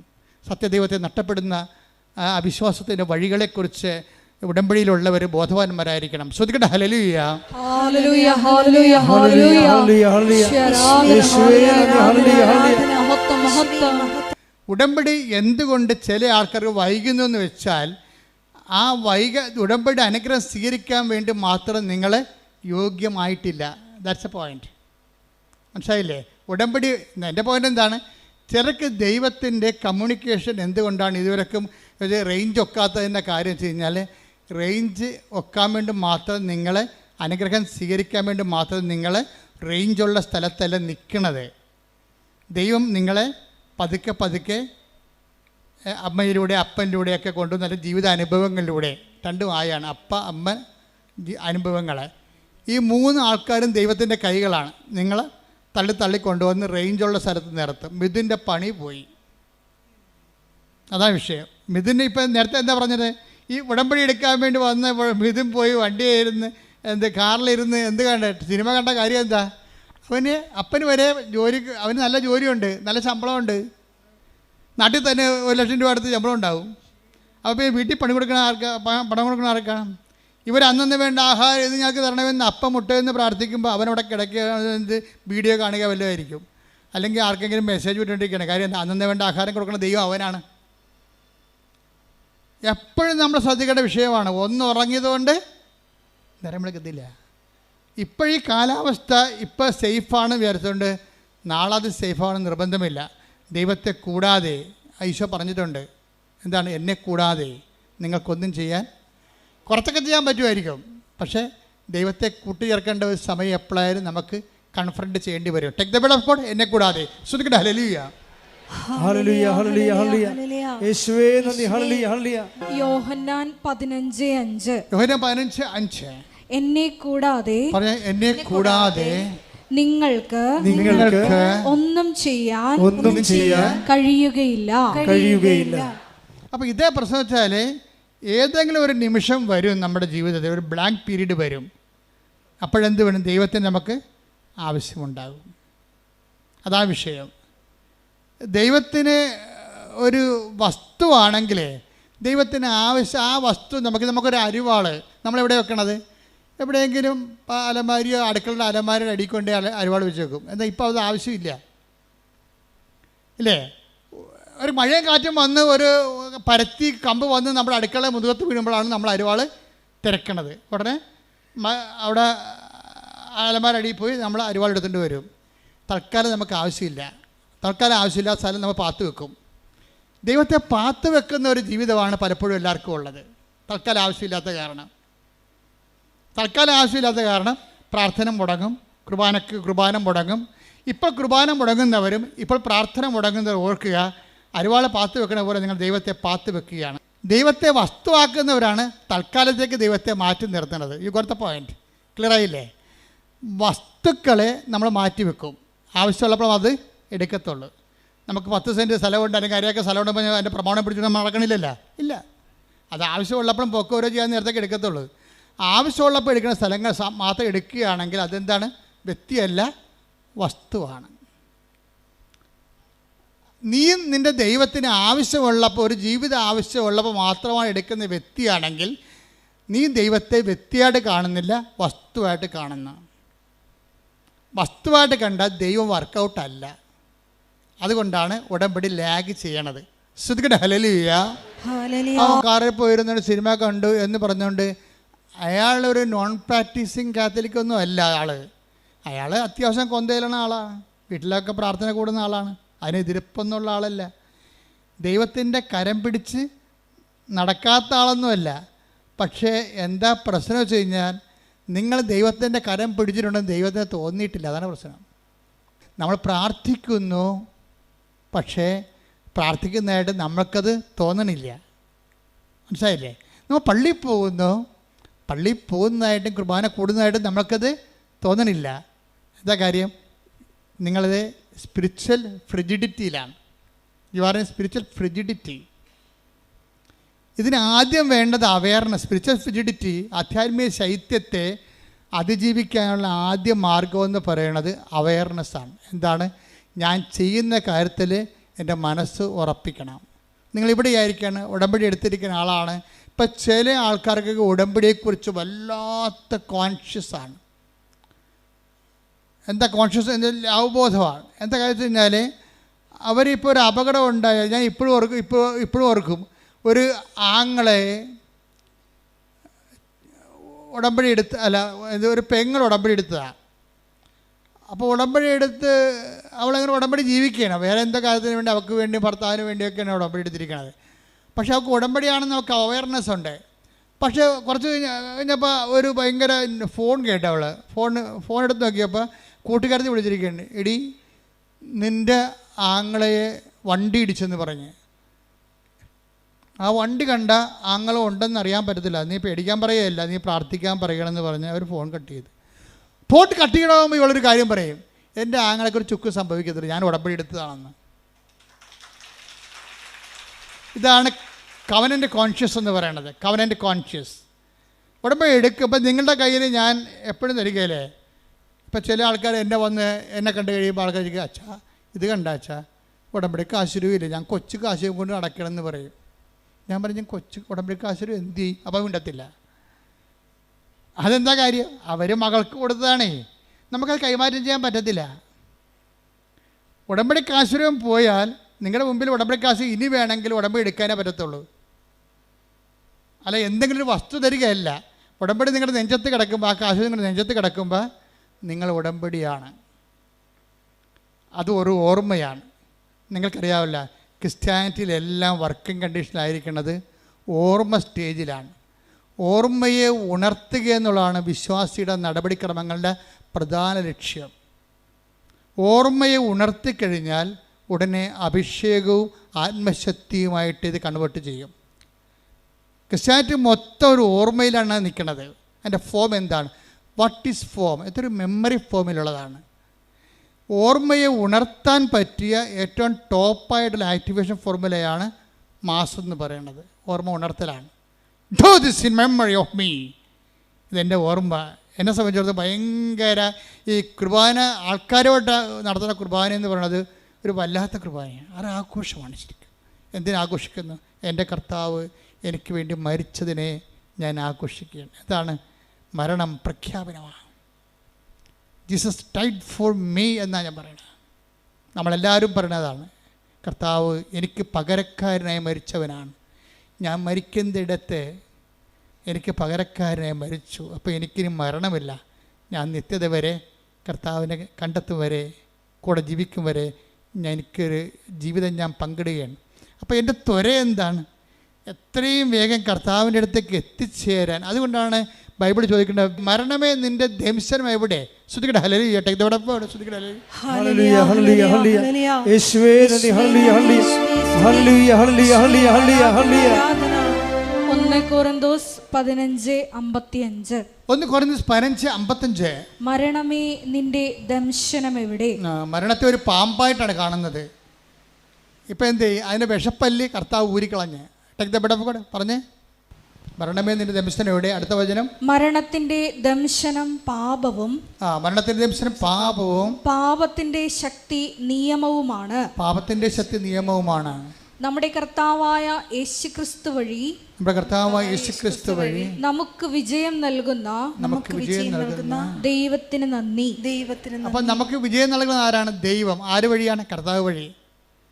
അപ്പം നമുക്ക് വിജയം നൽകുന്ന ദൈവമാണെങ്കിൽ, അത് കർത്താവ് വഴിയാണെങ്കിൽ, ആ വിജയം നൽകുന്ന കർത്താവ്, അത് വിജയം നൽകിയത് ഉടമ്പടി വഴിയാണ്. ശ്രദ്ധിക്കട്ടെ. Hallelujah, hallelujah, hallelujah, hallelujah. പ്രവൃത്തികളിൽ ഈശോയെ അഭിവൃദ്ധി പ്രാപിക്കുവാൻ ഈ ആരാധനയിലൂടെ ഞങ്ങൾ അഭിഷേകം ചെയ്യണമേ.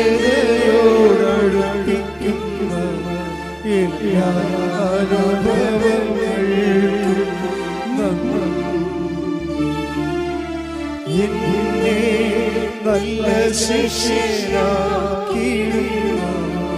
എല്ലാ കുരിശുകൾക്കും അപ്പൊ ക്രിസ്തു മാറ്റിയത് എന്താണ്?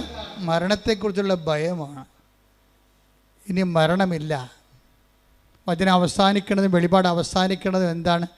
ഇനി മരണമില്ല. Take the word of God. ശ്രദ്ധിക്കട്ടെ. ഹല്ലേലൂയ. വെളിപാട് 21:4. വെളിപാട് 21:4. അവിടുന്ന് അവരുടെ മിഴികളിൽ നിന്നും കണ്ണീർ തുടച്ചു നീക്കും. ഇനി മരണം ഉണ്ടായിരിക്കുകയില്ല. ഇനിമേൽ ദുഃഖമോ മുറവിളിയോ വേദനയോ ഉണ്ടാവുകയില്ല. പഴയതെല്ലാം കടന്നുപോയി. പഴയതെല്ലാം കടന്നു പോകുന്ന, ഇനി ഉണ്ടാകാതിരിക്കുന്ന ഒരു ടൈം. അപ്പോൾ നിങ്ങളോർക്ക് ഇത് എന്താണ് ആൾക്കാർ മരിക്കുന്നുണ്ടല്ലാന്ന്? ആൾക്കാർ മരിക്കുന്നു എന്ന് പറയുമ്പോൾ നിങ്ങൾക്കറിയാമല്ലോ ഈശോ എന്താ പറയണത്? നമ്മളെങ്ങനെ ഇവിടെ ജീവിക്കണത്? നമ്മളൊരു അറിവിൻ്റെ അവബോധത്തിലാണ് ജീവിക്കണത്. അവബോധത്തിലാണ് അറിവിലാണ് ആനന്ദം. അതുകൊണ്ടാണ് ഈശോ പറഞ്ഞത്, ഏകസത്യദൈവമായ നിന്നെയും നീ അയച്ച യേശുക്രിസ്തുവിനെയും അറിയുകയാണ് നിത്യജീവൻ. ഇപ്പം ക്രിസ്തു വന്നോടുകൂടിയാണ് നമ്മുടെ മരണത്തിൻ്റെ ഭയം മാറിയത്. എന്താ കാര്യം? അതെങ്ങനെ നമ്മൾ മനസ്സിലാക്കി? ഇപ്പം നിങ്ങളൊരു പണ്ട് നമ്മുടെ കോവിഡ് കാലത്ത് കുർബാന ചെല്ലിയതിന് അച്ഛനെയും കുർബാന കൂടിയ കപ്പേറിനെയും ഈ ഗവൺമെൻറ് അറസ്റ്റ് ചെയ്തിട്ടുണ്ട്. ആ കേസ് ഇപ്പോഴും കിടപ്പുണ്ട് കോടതി. കുർബാന ചെല്ലിയതിന് അറസ്റ്റ് ചെയ്തിരിക്കുന്ന കേരളമാണിത്. ലോകത്ത് അങ്ങനെ ചെയ്യണമെന്ന് അറിയത്തില്ല. അച്ഛനെയും കപ്പേരെയും കുർബാന ചെല്ലിയതിന് അറസ്റ്റ് ചെയ്തിരിക്കുകയാണ്. പോലീസ് അടഞ്ഞിരുന്ന പള്ളി തുറന്ന് അകത്ത് കയറി അറസ്റ്റ് ചെയ്തു. കേസായി. മാസ്ക് വെക്കാത്തതിന് പോലീസ് ഓടിച്ചിട്ട് ആൾക്കാരുടെ മുഖത്തിന് അടിച്ചിട്ടുണ്ട് ഒരു കാലത്ത്, ഇല്ലേ? ഉറപ്പല്ലേ? എത്ര പേര് അടികൊണ്ടിട്ടുണ്ട്, കേസുമായിട്ടുണ്ട്. അപ്പോൾ ആൾക്കാർക്ക് പേടിയായിരുന്നു ഭയങ്കര. എന്തിനെ പേടിയാണ്? കോവിഡ് പടരുമോ, ആൾക്കാർ മരിക്കുമോ, മരണത്തെക്കുറിച്ചുള്ള പേടിയാണ്. പിന്നെ എപ്പോഴാണ് ഈ പേടി മാറി മാസ്ക് കൂടി ആൾക്കാർ ദൂരെ കളഞ്ഞത്? ഇഞ്ചക്ഷൻ കണ്ടുപിടിച്ചപ്പോഴാണ്, അല്ലേ? ഇഞ്ചക്ഷൻ കണ്ടുപിടിച്ചപ്പോൾ തന്നെ ഭയങ്കര സന്തോഷത്തിലാണ്. പോളാ പുല്ലെന്ന് പറഞ്ഞ് മാസ്ക് വേണ്ട, ഒന്നും വേണ്ട. എന്താ കാര്യം? സന്തോഷമായി. അതന്നെ ക്രിസ്തു ചെയ്തത്. പാപത്തിനും മരണത്തിനും ഇഞ്ചക്ഷൻ കണ്ടുപിടിച്ചു. എന്താണ്? തൻ്റെ മരണത്താൽ പാപത്തിന് പരിഹാരമാക്കിയിട്ട് ദൈവത്തിരുസന്നിധിയിൽ പ്രസാദത്തിനുള്ള വഴി കാണിച്ചപ്പോഴാണ് മനുഷ്യന് സന്തോഷമുണ്ടായത്. അവിടുന്ന് അവിടെ കണ്ണിൽ നിന്ന് കണ്ണീരെല്ലാം തുടച്ച് നീട്ടി. ഇനി മരണമില്ല. ശ്രദ്ധിക്കണ്ട. അതായത് എപ്പോഴും ക്രിസ്തുവിനെ നമ്മൾ സ്നേഹിക്കുമ്പോൾ അറിഞ്ഞ് സ്നേഹിക്കുന്നതാണ് നല്ലത്. അല്ല, പശുവിനെ നമ്മൾ എന്തിന് സ്നേഹിക്കുന്നു? പശു എനിക്ക് പാല് തരുന്നു, ക്രിസ്തു എനിക്ക് IELTS തരുന്നു. കണ്ട, പല ആൾക്കാരുടെ അറിവിൽ ക്രിസ്തുവിന് പശുവിൻ്റെ റേറ്റിങ്ങേ ഉള്ളു. ഞാൻ പശുവിനെ സ്നേഹിക്കുന്നു. എന്താ കാര്യം? പശു എനിക്ക് പാല് തരുന്നു. പിന്നെന്താ? പശു എനിക്ക് ചാണകം തരുന്നു. ചാണകം എനിക്കിന് തക്കാളിക്കിടാം, അല്ലേ? അപ്പോൾ വളം തരുന്നു. അതുകൊണ്ട് ഞാൻ പശുവിനെ സ്നേഹിക്കുന്നു. ക്രിസ്തു എൻ്റെ ജപ്റ്റിനോട് മാറ്റുന്നു. ക്രിസ്തു എനിക്ക് ജോലി തരുന്നു. ഞാൻ ക്രിസ്തുവിനെ സ്നേഹിക്കുന്നു. പശു എനിക്ക് ചാണകം തരുന്നു, പശു എനിക്ക് പാല് തരുന്നു, ഞാൻ പശുവിനെ സ്നേഹിക്കുന്നു. പല ആൾക്കാരും ക്രിസ്തുവിനെ സ്നേഹിക്കുന്നത് അവൻ്റെ അറിവിൻ്റെ നിലവാരവും ആരാധന നിലവാരവും മൃഗസമാനമാണ്. പശു സമാനം എന്ന് പറഞ്ഞ് കേട്ടിട്ടില്ല? അതുപോലെ ആധ്യാത്മികത അനുഭവങ്ങളും നരസമാനമായിരിക്കുന്ന ഒരു അനുഭവത്തിൻ്റെ പരിമിതിയിൽ നിന്ന് മാത്രം നിൽക്കുന്ന ആൾക്കാരുണ്ട്. ക്രിസ്തുവിൽ ഉദ്ദേശിക്കുന്നവരെന്താണ്? അവൻ നിത്യതയോളം വളരണം. പണ്ട് 1ാം ക്ലാസ്സിലെ പാഠപുസ്തകമില്ലേ? എന്താണ്? അമ്മ എനിക്ക് കാച്ചിയ വലിയമ്മമാർക്കറിയാം. നിങ്ങൾക്കൊന്നും അറിയാൻ പറ്റും, നിങ്ങൾ വേറെ പുസ്തകം പഠിച്ചിരിക്കുന്നതുകൊണ്ട് DPEP-കാരല്ലേ. വലിയമ്മമാർക്കറിയാം, പഴയ പാഠപുസ്തകമുണ്ട്. എന്താണ്? അമ്മ എനിക്ക് അമ്മണി വന്നു, കമ്മൽ തന്നു, അല്ലേ? അത് തന്നെ. അപ്പോൾ അമ്മ എനിക്ക് കാച്ചിയ പാല് തരുന്നു. എന്താ കാര്യം? ഞാൻ അച്ഛനോളം വലുതാകണം. അതാണ് അമ്മയ്ക്കിഷ്ടം. അതാണ് ഒന്നാം പാഠം. അധ്യായങ്ങളുടെ 1-ാം പാഠവും ബൈബിളിൻ്റെ 1-ാം പാഠവും അത് തന്നെയാണ്. എന്താണ്? ക്രിസ്തു എനിക്ക് സ്വന്തം ശരീരവും രക്തവും തരുന്നു. എന്താ കാര്യം? ഞാൻ നിത്യതയോളവും വലുതാകണം. ശ്രുതിക്കട്ടെ ഹല്ലേലൂയ. Hallelujah, hallelujah. യേശുവേ, ഞങ്ങളെ സ്വന്തമാക്കിയ അവിടുത്തെ സ്നേഹത്തിന് നന്ദി പറയുന്നു. എന്ത് നീ ഉടമ്പടി എടുക്കുന്നു? ജോലി കിട്ടാൻ, വീട് കിട്ടാൻ, മക്കളുണ്ടാകാനെന്ന് വന്നു കഴിഞ്ഞാൽ സ്വാഭാവികമായിട്ട് ഇതിന് ഭൂമി മാത്രമേ ഉള്ളൂ നിനക്ക്. അതിൻ്റെ അകത്ത് എൻഡിട്ടേ ഇത് പറക്കത്തില്ല. പറക്കാത്ത ഉടമ്പടി എടുത്തിരിക്കണത്. എന്താ കാര്യം? താറാവ് അധികം പറക്കത്തില്ലല്ലോ, ഇല്ലേ? പക്ഷെ കഴുകനാണെങ്കിൽ പറക്കും. അപ്പോൾ നീ ഒരു ഈഗിൾ കവനൻ്റാണ് എടുത്തിരിക്കണമെന്നുണ്ടെങ്കിൽ ഇത് പറന്നങ്ങ് നിൽക്കും. എന്താ കാര്യം? എന്താ? നിത്യത. എന്താണ് ഇതിൻ്റെ ഉദ്ദേശം? എന്താണ്? നിത്യതയാണ്. നീ ഇവിടുത്തെ ജോലി, വീട്, വിവാഹം, IELTS, PR എന്നൊക്കെ പറഞ്ഞു കഴിഞ്ഞാൽ ഇവിടെ കൂടി നിരച്ച് നടക്കണ ജീവിനെ പോലെയുള്ള ഭൂമി നിസാനം പൊങ്ങി വരത്തില്ല. അതുകൊണ്ട് തന്നെ ഉടമ്പടിയിൽ എപ്പോഴും നിത്യത നിൻ്റെ ഒരു ജീവിത വിഷയമായിരിക്കണം. അതെന്താ കാര്യം വെച്ച് കഴിഞ്ഞാൽ ക്രിസ്തുവിൻ്റെ സ്വപ്നം അതാണ്. Perfect as your heavenly Father is perfect. Take the word of God. ശ്രുതിക്കട്ടെ hallelujah. Hallelujah, hallelujah, hallelujah, hallelujah. യേശുവേ നന്ദി, യേശുവേ സ്തുതി. ഹല്ലേലൂയ. മത്തായി 5:48. മത്തായി 5:48. നിങ്ങളുടെ സ്വർഗസ്ഥനായ പിതാവ്. അതാ നിത്യതയോളം വളരാൻ ഉദ്ദേശിക്കണുണ്ടല്ലോ. എന്നൊക്കെ നിങ്ങൾ പറഞ്ഞു, നിങ്ങളുടെ സ്വർഗസ്ഥനായ പിതാവ് പരിപൂർണനായിരിക്കുന്നത് പോലെ നിങ്ങളും പരിപൂർണരായിരിക്കുവിൻ. ഈ മനുഷ്യ യാഥാർത്ഥ്യത്തിൻ്റെ ഒരു ആന്തരിക ചോദന എന്താ? ഒന്നും പരിപൂർണമല്ല എന്നുള്ളതാണ്. ഈ കലയെല്ലാം രൂപപ്പെട്ട് വന്നിരിക്കുന്നത് എന്താണ്? ഒരു അതൃപ്തിയിൽ നിന്ന് വന്നിരിക്കുന്നതാണ് എല്ലാം. ശാസ്ത്രം ഇവിടെ നിന്ന് വന്നതാണ്, അതൃപ്തിയിൽ നിന്ന് വന്നതാണ്. ഇതല്ല ഇതിനേക്കാൾ മെച്ചമായിട്ടുള്ളത്. അപ്പോൾ ഇതിനേക്കാൾ മെച്ചമായിട്ടുള്ളത് ഉണ്ട് എന്നുള്ളത് ആന്തരികമായ ഒരു മനുഷ്യൻ്റെ ഒരു ത്രൈവാണ്. ഇതിനേക്കാൾ മെച്ചമായിട്ടുള്ളത് എന്താണെന്ന് വെച്ച് കഴിഞ്ഞാൽ ആ മെച്ചമായിട്ടുള്ള സംഭവങ്ങൾ ഉണ്ടാക്കുന്ന അനുസരിച്ച് കൊണ്ട് ആ മെച്ചം നമ്മളെ വീണ്ടും അടിമയാക്കും. എന്താ കാര്യം? ഇപ്പം നിങ്ങൾ AC ഇല്ലാത്ത വീടാണ്. പണ്ട് ഞാനൊക്കെ ഓർക്കുന്നുണ്ട്, ഞങ്ങളുടെ വീട്ടിലൊക്കെ താമസിക്കുമ്പോൾ ഒരു പായ എടുത്തിട്ട് ഒരു പള്ളിയിൽ നിന്ന് മേടിച്ച, പെരുന്നാളിന് മേടിച്ചൊരു ബെസറിയുണ്ട്, അല്ലേ? അപ്പോൾ നല്ല ചൂടായിരിക്കും നാട്ടിൻപുറത്തൊക്കെ ഈ ജനുവരി മാസം, മാർച്ച് മാസത്തിലൊക്കെ. അപ്പോൾ എന്ത് ചെയ്യും? നമ്മളിങ്ങനെ ഈ ബെസറി കൊണ്ട് വീശി രാത്രി കണ്ട് നല്ല വേർപ്പായിരിക്കുമേ. അപ്പം വീശി എന്ത് ചെയ്യും? വീശി വേർത്ത് ഉറങ്ങിപ്പോവും. അതേ ഉള്ളൂ. കറണ്ടില്ലാത്ത സമയത്ത് പിന്നെ അവിടെ കിടക്കാൻ പറ്റത്തില്ല. ബെസറിക്ക് നമ്മളെ രക്ഷിക്കാൻ പറ്റണില്ല. ഫാൻ കണ്ടുപിടിച്ചപ്പോൾ അതിന്മേ മുഴുവൻ പുകയുടെയും കരിയും ചിലന്തി വരെയൊക്കെ ആയപ്പോൾ മനുഷ്യൻ AC വെച്ചു. AC കുറച്ച് നേരം ഇരുന്ന് കഴിയുമ്പോൾ AC തന്നെ റിപ്രക്കഷൻസും റെസിപ്രേഷനും പല രോഗങ്ങളൊക്കെ ആയിട്ട് ഈ വെള്ളം കുടിക്കണവന് ഇനിയും ദാഹിക്കും. ഈശോ പറഞ്ഞതല്ലേ, ബെസറി പിടിക്കണവന് പിന്നെയും ദാഹിക്കും, അവന് ഫാൻ വേണം. ഫാനുള്ളവന് പിന്നെയും ദാഹിക്കും, അവന് AC വേണം. ഈ വെള്ളം കുടിക്കണവന് ഇനി ശ്രുതിക്കട്ടെ ഹല്ലേലൂയ. യോഹന്നാൻ 4:13. യേശു പറഞ്ഞു, ഈ വെള്ളം കുടിക്കുന്ന ഏവനും വീണ്ടും ദാഹിക്കും. അപ്പോൾ ഇത് മനുഷ്യൻ ഈ ഭൂമിയിൽ നിങ്ങളുടെ മെറ്റീരിയൽ ബോഡിയെ എന്തെങ്കിലും ഉപയോഗിച്ചു കൊണ്ടാണ് നിങ്ങൾ തൃപ്തിപ്പെടുത്താൻ വരുന്നുണ്ടെങ്കിൽ മരണം വരെ തൃപ്തിയില്ലാത്ത അവസ്ഥ തുടരുമെന്നാണ് പറയുന്നത് ബൈബിള്. യോഹന്നാൻ 2:17 എടുത്തേ. 2:17. ലോകവും അതിൻ്റെ മോഹങ്ങളും കടന്നു പോകുന്നു. അതാണ് പ്രശ്നം. ഈ മോഹങ്ങൾക്കെല്ലാം നമ്മൾ പുതിയ സ്ഥാനം കണ്ടുപിടിക്കുകയും ചെയ്യും. പക്ഷെ എന്താ പറയണത്? അതും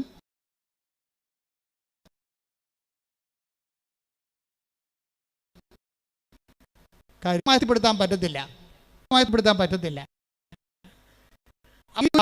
നിന്റെ സ്റ്റാറ്റസ് ഇങ്ങനെ അപ്ഗ്രേഡ് ചെയ്ത് പോകാനാണെങ്കിൽ ഞൊട്ടേണ്ടി വരും എന്നർത്ഥം. ഒരാൾക്കാർ അവിടെ അഭിമാനം, അവിടെ സ്റ്റാറ്റസ് കീപ്പ് ചെയ്യണം. എങ്ങനെയാണ്? ബ്രാൻഡ് ചേഞ്ച് ചെയ്തുകൊണ്ടാണ്. കാറിൻ്റെ ബ്രാൻഡ് ചേഞ്ച് ചെയ്യുന്നു.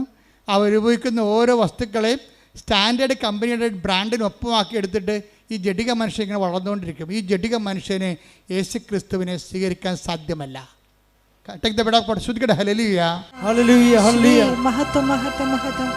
യോഹന്നാൻ 14:17 ഈ സത്യാത്മാവിനെ സ്വീകരിക്കാൻ ലോകത്തിന് സാധിക്കുകയില്ല, കാരണം അത് അവനെ കാണുകയോ അറിയുകയോ ചെയ്യുന്നില്ല. എന്നാൽ നിങ്ങൾ അവനെ അറിയുന്നു, കാരണം അവൻ നിങ്ങളോടൊത്ത് വസിക്കുന്നു, നിങ്ങളിൽ ആയിരിക്കുകയും ചെയ്യും. ഇതൊരു തിരിച്ചറിവിൻ്റെ വിഷയമാണ്. നമ്മളോടൊത്ത് ആയിരിക്കുന്ന പരിശുദ്ധാത്മാവിനെ അവബോധപ്പെടുത്തുകയും നമ്മൾ നിറയാൻ വേണ്ടി അതിൻ്റെ ഫലങ്ങൾക്ക് വേണ്ടി പ്രാർത്ഥിക്കുകയും പരിശുദ്ധാത്മാവിൻ്റെ നൽകുന്ന പരീക്ഷണങ്ങളെ വിവേചിച്ച് മനസ്സിലാക്കുകയും അതിൻ്റെ പാഠങ്ങളെ പഠിക്കുകയും പൂർത്തിയാകാൻ വേണ്ടി ആത്മാവിനാൽ എന്താ പറയണത്, ഞാൻ തരുന്ന വെള്ളം കുടിക്കുന്നവന്, അതാണ് ഈശോ പറഞ്ഞത്.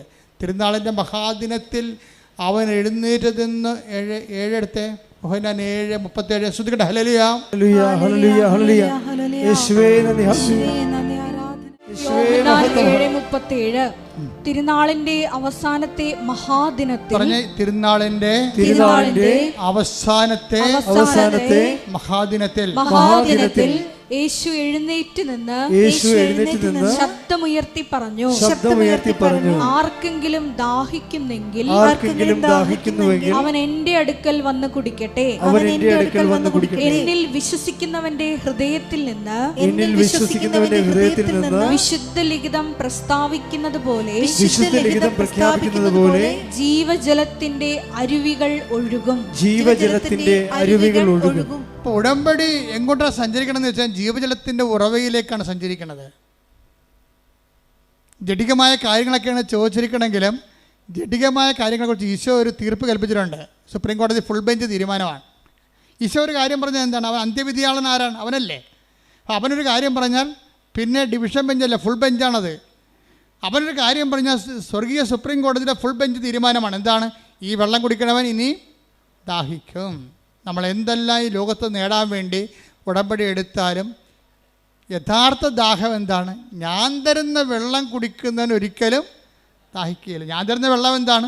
തിരുനാളിൻ്റെ ഒന്ന് പറഞ്ഞേ, തിരുനാളിൻ്റെ 1-ാം ഘട്ടം തന്നെ. ഒരു വലിയ വിഷയം പറയുമ്പോൾ ഈശോ പഠന പാട് കണ്ടില്ലേ? തിരുനാളിൻ്റെ രണ്ടാമത്തത് എന്താ? മഹാദിനത്തിൽ പിന്നെന്താ? അവൻ എഴുന്നേറ്റ് നിന്ന് ഉച്ചത്തിൽ പറഞ്ഞു. ഇത്രയും എംഫാറ്റിക് ആയിട്ടൊരു ഒറ്റ വാക്ക് ഈശോ പറഞ്ഞിട്ടില്ല. ഒരു വാക്ക് പറയാൻ വേണ്ടി തിരുനാളിൻ്റെ 11 ദിവസങ്ങളിൽ 11ാമത്തെ ദിവസം തിരഞ്ഞെടുക്കുകയാണ് ക്ലൈമാക്സ്. തിരുനാളിൻ്റെ മഹാദിനത്തിൽ എഴുന്നേറ്റ് നിന്ന് അവനെന്ത് ചെയ്ത്? അവൻ ഉച്ചത്തിൽ പറഞ്ഞു. താത്തി പറയാം, സാധാരണ സ്ഥലത്തല്ല, ഉച്ചത്തിൽ പറഞ്ഞു. എന്താ പറഞ്ഞത്? നീ ദൈവത്തിലെത്തുന്നത് വരെ ഏത് മതത്തിലും ജാതിയിലും ജീവിച്ചാലും നീ ഒടുവിൽ എത്തിച്ചേരേണ്ട ഒരു സ്ഥലമുണ്ട്. എന്താണ് പറഞ്ഞ? ആർക്കെങ്കിലും ദാഹിക്കുന്നെങ്കിൽ അവൻ എൻ്റെ അടുത്ത് വരട്ടെ. എന്നിൽ വിശ്വസിക്കുന്നവരുടെ ഹൃദയത്തിൽ നിന്ന് ജീവജലത്തിന്റെ അരുവികൾ ഒഴുകും. ഈ ജീവജലത്തിന്റെ അരുവികൾ തന്നിൽ വിശ്വസിക്കാറുന്ന പരിശുദ്ധാത്മാവിനെ കുറിച്ച് അവൻ പറഞ്ഞത്. Take the word of God. ശ്രദ്ധിക്കട്ടെ. ഹല്ലേലൂയ ഹല്ലേലൂയ ഹല്ലേലൂയ യേശുവേ നന്ദി. Hallelujah hallelujah. 7:39 അവൻ ഇത് പറഞ്ഞത് തന്നിൽ വിശ്വസിക്കുന്നവരെ സ്വീകരിക്കാനിരിക്കുന്ന ആത്മാവിനെ കുറിച്ചാണ്. നീ പരിശുദ്ധാത്മാവിനെ സ്വീകരിക്കാൻ വേണ്ടി ഉടമ്പടിയിൽ ഞാൻ എപ്പോഴും പറയും, മക്കളെ, നിങ്ങൾ ഉടമ്പടി എടുക്കുമ്പോൾ ഒരു കോളം ദൈവത്തിന് കൊടുത്തേക്കണം.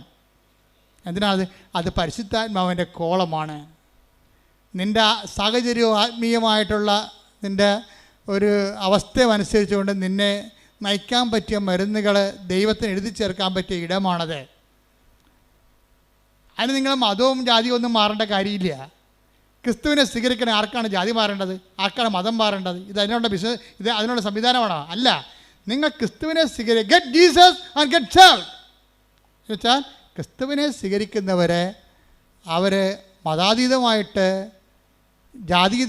അതീതമായിട്ട് അപ്പനും മക്കളും തമ്മിൽ ഒരുമിച്ച് കണ്ടെത്തിക്കൊണ്ട് സന്തോഷത്തോടെ ജീവിക്കുന്ന സാഹചര്യം ഇവിടെ ഉണ്ടായത് നിൻ്റെ കടങ്ങൾ കർത്താവ് അവൻ്റെ മരണത്താൽ പരിഹരിച്ചതുകൊണ്ടും നിന്നെ അവൻ കടങ്ങളിൽ നിന്ന് നീ ചെയ്യേണ്ട പാപത്തിന് പരിഹാരം അവൻ ചെയ്തപ്പോൾ അവൻ്റെ പരിഹാരം എനിക്ക് വേണ്ടി കൂടിയാണെന്ന് ഞാൻ വിശ്വസിക്കുമ്പോഴാണ് ജ്ഞാനത്താൽ നമ്മൾ സ്നാനം സ്വീകരിക്കുന്നത്. വെള്ളം കൊണ്ടല്ല, ജ്ഞാനത്താൽ. ആ അറിവ് തന്നെയാണ് നമുക്ക് സ്നാനമായി മാറുന്നത്. നിനക്ക് ക്രിസ്തുവിനെക്കുറിച്ചുള്ള സത്യമായ അറിവുണ്ടെങ്കിൽ നീ ജ്ഞാനത്താൽ സ്നാനം ചെയ്യപ്പെട്ട വ്യക്തിയാണ്. കാര്യം എന്താണ്? അറിവിൻ്റെ അഭവമായ ആദ്യവും അവസാനവും ആൽഫയും ഒമേഗയും ആരാണ്? ക്രിസ്തുവാണ്. അറിവ് എന്താണ്? Receive Jesus Christ and get saved എന്നാണ് പറഞ്ഞത്.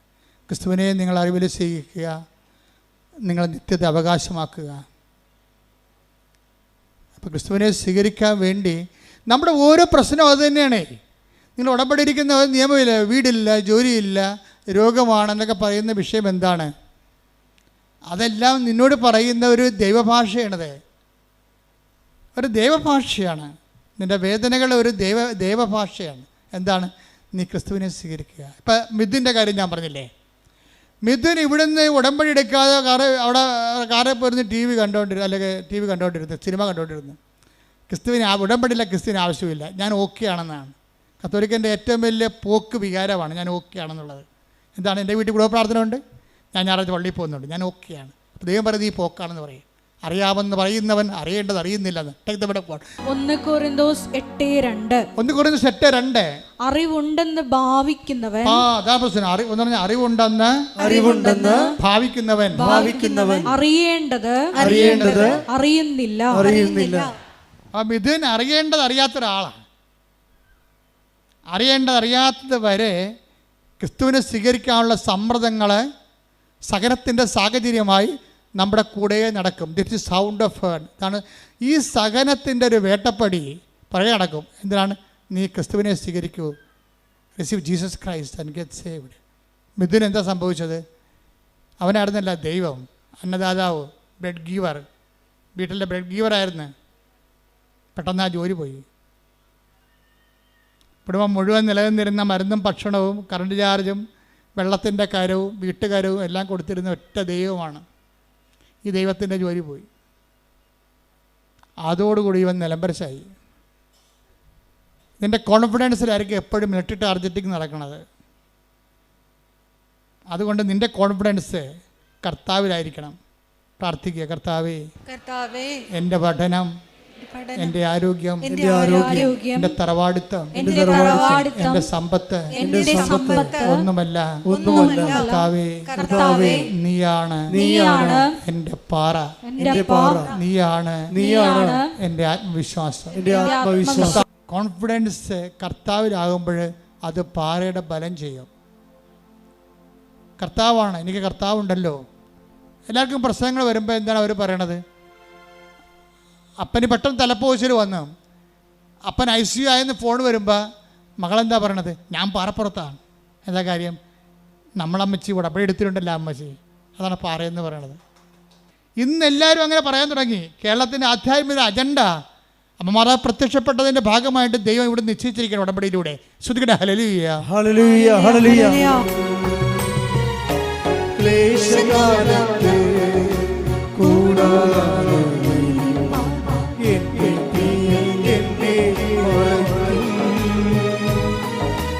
അല്പകാലം കഴിഞ്ഞ് ഉയർന്നതാ പാറമേ കയറ്റി നിൽക്കും. അല്പകാലം കഴിഞ്ഞ് ഉയർന്നതാ പാറമേ കയറ്റി നിൽക്കും. അപ്പം ക്രിസ്തുവിനെ സ്വീകരിക്കാൻ പറ്റുന്ന രീതിയിലേക്ക് ഇവൻ്റെ ആധ്യാത്മികമായ ആ ജീവിതത്തിൻ്റെ കോൺഫിഡൻസ് തകർത്തുകൊണ്ട് ഒരു ജോലി പോയപ്പോൾ എന്ത് ചെയ്യും? ഓട്ടോമാറ്റിക്കായിട്ട് മിഥുൻ്റെ അപ്പനും മകനും കൂടി ഇരിക്കുകയാണ്. സങ്കടമായ കുടുംബത്തിൻ്റെ പാത്തോസ് വായിക്കുന്ന സമയമാണ്, സങ്കടസീനാണ്. ജോലി പോയി, ഇനി അപ്പന് മരുന്നിന് പ്രശ്നമുണ്ട്, കടക്കാർക്ക് പറ്റുകടി പീടികയിൽ ബില്ല് വരും, പല പല പ്രശ്നങ്ങളാണ്. ഇനി ഇടയ്ക്ക് വല്ല ജ്ഞാനസ്ഥാനം, കല്യാണം ഒക്കെ വന്ന് കടം മേടിക്കേണ്ടി വരും, മറ്റുള്ള മുമ്പിൽ ചോദിക്കേണ്ടി വരും, പല പ്രശ്നമാണ്. ഇതൊക്കെ അപ്പനും മകനും കൂടി അങ്ങനെ സങ്കടപ്പെട്ടുകൊണ്ടിരിക്കുന്ന സമയത്ത് ഇളം തന്നെ ഇരുന്ന് സംസാരിക്കുകയാണ്. അപ്പന്മാർ തമ്മിൽ ഒരു കൂട്ടാണ്. എന്താ കാര്യം, ഇവൻ വിദേശത്ത് പോകാത്തതിൻ്റെ കാര്യം അപ്പനെ നോക്കാൻ വേണ്ടി വീട്ടിൽ നിൽക്കാൻ വേണ്ടി ആണ് ഈ വിദേശത്ത് പോകാത്തത്. അങ്ങനെയുള്ള മക്കളുണ്ട് കേട്ടോ. അവൻ പറയുന്നുണ്ട്, എൻ്റെ അപ്പനെയും അമ്മനെയും നോക്കാൻ വേണ്ടിയാണ് ഞാൻ പുറത്ത് ജോലി വേണ്ട, എനിക്ക് ഞാൻ അകത്ത് മതിയെന്ന് എപ്പോഴും ദൈവത്തോട് പറഞ്ഞുകൊണ്ടിരിക്കണം. അപ്പോൾ ഇത് പറഞ്ഞിട്ട് അപ്പനും മകനും കൂടി ഇരുന്ന് ഇളഞ്ഞിരുന്നുണ്ട് ഈ കഥ പറയുകയാണ്. മകൻ എന്ത് ചെയ്യോടാ? ഇല്ല ദൈവം. അപ്പോൾ അപ്പം പറയും, നീ ഉടമ്പടി എടുക്കടാ, ഞാനല്ലേ ഇപ്പോൾ ഉടമ്പടി എടുത്തിരിക്കണത്, നീ ഉടമ്പടി എടുക്കടാ എന്ന് പറയും. കാര്യം ഉടമ്പടി കുഞ്ഞ് ഓടിക്കാളാണ്. നീ ഉടമ്പടി എടുക്കടാ എന്ന് പറഞ്ഞില്ല, പെട്ടെന്ന് ഇതും പറയുകയാണ്, അമ്മ ഞങ്ങളുടെ അടുത്തിരിക്കണ പോലെയൊക്കെ തോന്നി, വല്ലാത്തൊരു മുല്ലപ്പൂവിൻ്റെ അപ്പനത് പറയുകയും വല്ലാത്തൊരു മുല്ലപ്പൂവിൻ്റെ സുഗന്ധം. എന്നിട്ട് ഇതും പറയണത് അമ്മ ഞങ്ങളുടെ അരികിൽ ഇരിപ്പുണ്ടായിരുന്നെന്ന്. അപ്പം അപ്പൻ പറയണത് കേക്ക് മകനെ, അതാണ് ശരി, എനിക്ക് നിൻ്റെ ജീവിതത്തിൽ പ്രവർത്തിക്കാൻ ആഗ്രഹമുണ്ട്, നീ ഇങ്ങനെയുള്ള ജീവിക്കണവനല്ല, ഇതിനേക്കാൾ ഉപരി ആധ്യാത്മികമായ ഉയരങ്ങളിൽ ക്രിസ്തുവിൻ്റെ കൃപ ആർജിക്കേണ്ടവനാണ്, അതുകൊണ്ട് ഇതാണ് സമയം. ഉടനെ മിഥുൻ പിറ്റേ ദിവസം തന്നെ വന്ന് ഉടമ്പടി എടുത്തത്. ഉടമ്പടി എടുത്തപ്പോൾ എന്നെ സംഭവിച്ചതെന്ന് വെച്ച് കഴിഞ്ഞാൽ, പ്രവടാന്ന് 3 കമ്പനി കേരളത്തിൽ തന്നെ വിളിച്ചവനെ ഒരു കമ്പനി തട്ടിക്കളഞ്ഞ്. എന്താ കാര്യം, ആ കമ്പനിക്കാരൻ ചോദിക്കുന്ന ഇൻ്റർവ്യൂവിന് ഫേസ് ചെയ്യാൻ പറ്റത്തില്ല. സെക്കൻഡ് ഫേസ് ആകുമ്പോൾ എല്ലാവരും തോറ്റുപോകും. 1000 പേര് വേണമെങ്കിൽ അവർ രണ്ട് പേരെ വേണമെങ്കിൽ അവർ 1000 പേരെ വിളിക്കുന്നേ ഉള്ളൂ. ഭയങ്കര പ്രശ്നമാണ്. അപ്പോൾ അവിടെ പോകണമെന്ന് തീരുമാനിച്ചു. ബാക്കി 2 കമ്പനി ആ ഇൻ്റർവ്യൂ അറ്റൻഡ് ചെയ്ത്. 2 കമ്പനി ഇൻ്റർവ്യൂ അറ്റൻഡ് ചെയ്ത് കഴിഞ്ഞപ്പോൾ 2 നല്ലതാണ്, പക്ഷേ ഉറപ്പില്ല. കാര്യം വിളിക്കണില്ല, അവർ വിളിക്കണില്ല, അതാണ് സംഭവം. ഇനി അമ്മ ടൈം മതറായത് കാരണം എന്താ ചെയ്തിരിക്കണമെന്ന് അറിയാമോ, ഈ 3 കമ്പനിയുടെയും ഇൻ്റർവ്യൂ വരണ ടൈം നോക്കണം. ഒന്ന് 9 മണിക്ക് ഓടിയെത്താൻ പറ്റിയ ടൈമാണല്ല. രണ്ടാമത്തത് 12 മണിക്ക്. ഇവിടുത്തെ ഇൻ്റർവ്യൂ കഴിഞ്ഞ് അടുത്ത ഇൻ്റർവ്യൂവിന് പോകാം. 2 9 മണിക്കാണെങ്കിൽ തെണ്ടിപ്പോയനാവും. ദൈവം ചെയ്യാനുള്ള ചില കാര്യങ്ങളുണ്ട്, അത് ദൈവത്തിന് മാത്രമേ ചെയ്യാൻ പറ്റത്തുള്ളൂ. അത് നമ്മൾ അറിയണം. ദൈവത്തിന് എന്തിനു വേണ്ടിയാണെന്ന് ചോദിച്ചു കഴിഞ്ഞാൽ, ദൈവം ആധ്യാത്മിക ഒരു AI ആണ്, അതായത് പ്രോഗ്രാം ചെയ്യും. സമയ ഘടികാരം നെഞ്ചുചാർത്തി പ്രത്യക്ഷപ്പെട്ട സമയത്തിൻ്റെ സഞ്ചാരി മാതാവ് നിൻ്റെ സമയത്തെ പ്രോഗ്രാം ചെയ്യും. ഒന്ന് 9 മണിക്ക്, ഒന്ന് 12 മണിക്ക്, ഒന്ന് 4:30 മണിക്ക്. ഇങ്ങനെയുണ്ട് പരിപാടി. ഇത് ആർക്കും ചെയ്യാൻ പറ്റുമോ? 3 കമ്പനിയിൽ നിന്ന് ഇവന് ഓടിയെത്താൻ പറ്റുന്ന രീതിയിലാണ് ഇൻ്റർവ്യൂ അറേഞ്ച് ചെയ്തിരിക്കുന്നത്. അപ്പോൾ അവൻ ഉടമ്പടിയിലായി, ഉടമ്പടി വർക്കൗട്ട് ചെയ്യാൻ തുടങ്ങി. സമയത്തെ ദൈവം ഇടപെട്ട് കഴിയുമ്പോൾ അതിൻ്റെ അർത്ഥം ഉടമ്പടി ഒരു ബാക്ക് സ്റ്റിയറിങ്ങിലായി. അമ്മ പുറകിലിരുന്ന് സ്റ്റിയർ ചെയ്യാൻ തുടങ്ങി ആളെ. അതുകൊണ്ടാണ് ഈ ഉടമ്പടി ടൈം ഇങ്ങനെ കറക്റ്റ് ചെയ്ത് വരണത്. അപ്പോൾ ഇവന് 1ാമത്തെ ഉടമ്പടിക്ക് 9 മണിക്ക് പോയി. 1ാമത്തെ ഇൻ്റർവ്യൂ 9 മണിക്ക് പോയി. അവരോട് സംസാരിച്ചു. അവർ ചുമ്മാ ബയോഡേറ്റായി എവിടെയാണ് വർക്ക് ചെയ്തത്, അങ്ങനെ കുറച്ച് കാഷ്വൽ കാര്യങ്ങൾ ചോദിച്ചു. അപ്പോൾ തന്നെ മനസ്സിലായി ഇവരാളെ എടുത്തിട്ടുണ്ട്, നമ്മളെ ആവശ്യമില്ലെന്ന്. അവർ കുറേ ഇൻ്റർവ്യൂവിന് പോയിട്ട് പരിചയമുള്ള ആളല്ല. ഇൻ്റർവ്യൂ ഈസി ആണെങ്കിൽ ഓർക്കുക, എടുക്കാനുള്ള ആളെ എടുത്തിട്ടുണ്ട്, നിങ്ങൾ ആവശ്യമില്ലെന്ന്. അതുകൊണ്ടാണ് അപ്പൻ്റെ പേരെന്താണ് നമ്മൾ ചോദിക്കണത്. അപ്പോൾ അമ്മയുടെ പേരെന്താ, എവിടെ നിന്ന് വരുന്നത്, പണ്ട് എവിടെയായിരുന്നു എന്നൊക്കെ ചോദിക്കും. ഇത്രയേ ഉള്ളൂ. എൻ്റെ അർത്ഥം അവർ ആൾക്കാരെ എടുത്ത്. 12-ാം മണിക്കുള്ള ഇൻ്റർവ്യൂവിനും സെയിം ക്വസ്റ്റ്യനാണ്, എവിടെയാണ് നേരത്തെ വർക്ക് ചെയ്തത്, അവിടുന്ന് പോരാൻ കാര്യം എന്താ, എങ്ങനെയാണ് അവിടെ ജോലി നഷ്ടപ്പെട്ടത്, അത്രേ ഉള്ളൂ. വേറെ ഒന്നും ചോദിക്കും. ഇവൻ്റെ കലിബറോ ഇവൻ്റെ എക്സ്പീരിയൻസോ ഒന്നും അത് ചോദിക്കണ്ട. ഇവൻ്റെ സർട്ടിഫിക്കറ്റ് തുറന്നു നോക്കണില്ല. അതൊക്കെ ഞങ്ങൾ നേരത്തെ കണ്ടതാണ്, അതിലെ നിങ്ങൾ വിളിച്ചതെന്ന് പറയും, അത്രേ ഉള്ളൂ. അപ്പോൾ ഈ 2 കമ്പനിയിലും ആളെ നേരെ എടുത്തതാണ്.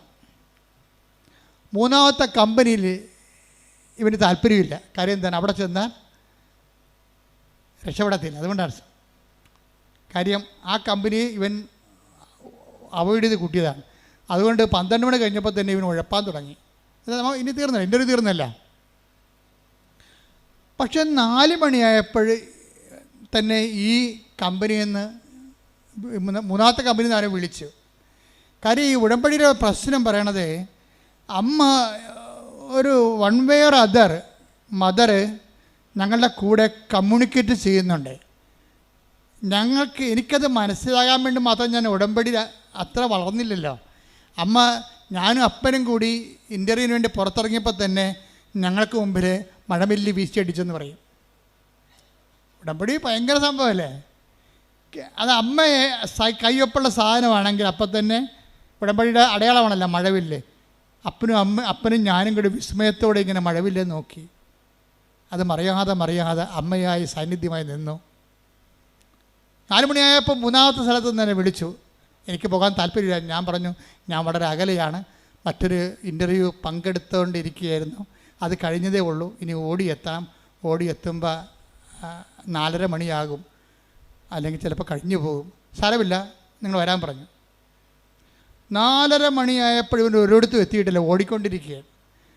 അപ്പോൾ കമ്പനിയിൽ നിന്ന് വിളിച്ചു, നിങ്ങളുടെ ടൈമാണല്ലോ എന്ന് പറഞ്ഞു. അത് പറഞ്ഞ് ഞാൻ എൻ്റെ അവസ്ഥയിലാണ്, കുഴപ്പമില്ല നിങ്ങൾ വരാൻ പറഞ്ഞു.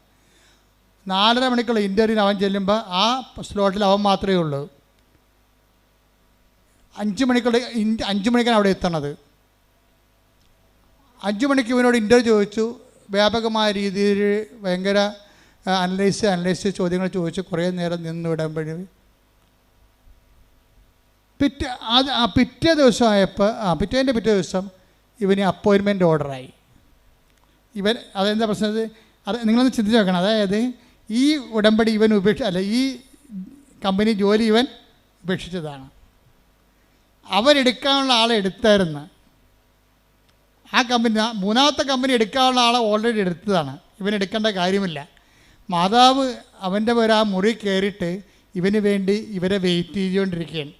ഇവന് ജോലി കിട്ടിക്കഴിഞ്ഞപ്പോൾ ഇവൻ അവിടുത്തെ ക്ലർക്കിനോട് ചോദിച്ചു, എൻ്റെ സ്ലോട്ടിൽ എത്ര പേരുണ്ടായെന്ന് ചോദിച്ചു. ക്ലർക്ക് പറഞ്ഞു, നിങ്ങളുടെ സ്ലോട്ടിൽ നിങ്ങൾ മാത്രമേ ഉള്ളൂ, നിങ്ങൾക്ക് വേണ്ടിയാണ് കമ്പനി 1 മണിക്കൂർ വെയിറ്റ് ചെയ്തതെന്ന്. കമ്പനി വെയിറ്റ് ചെയ്തതല്ല, കമ്പനിയെ വെയിറ്റ് ചെയ്യിച്ചതാണ്.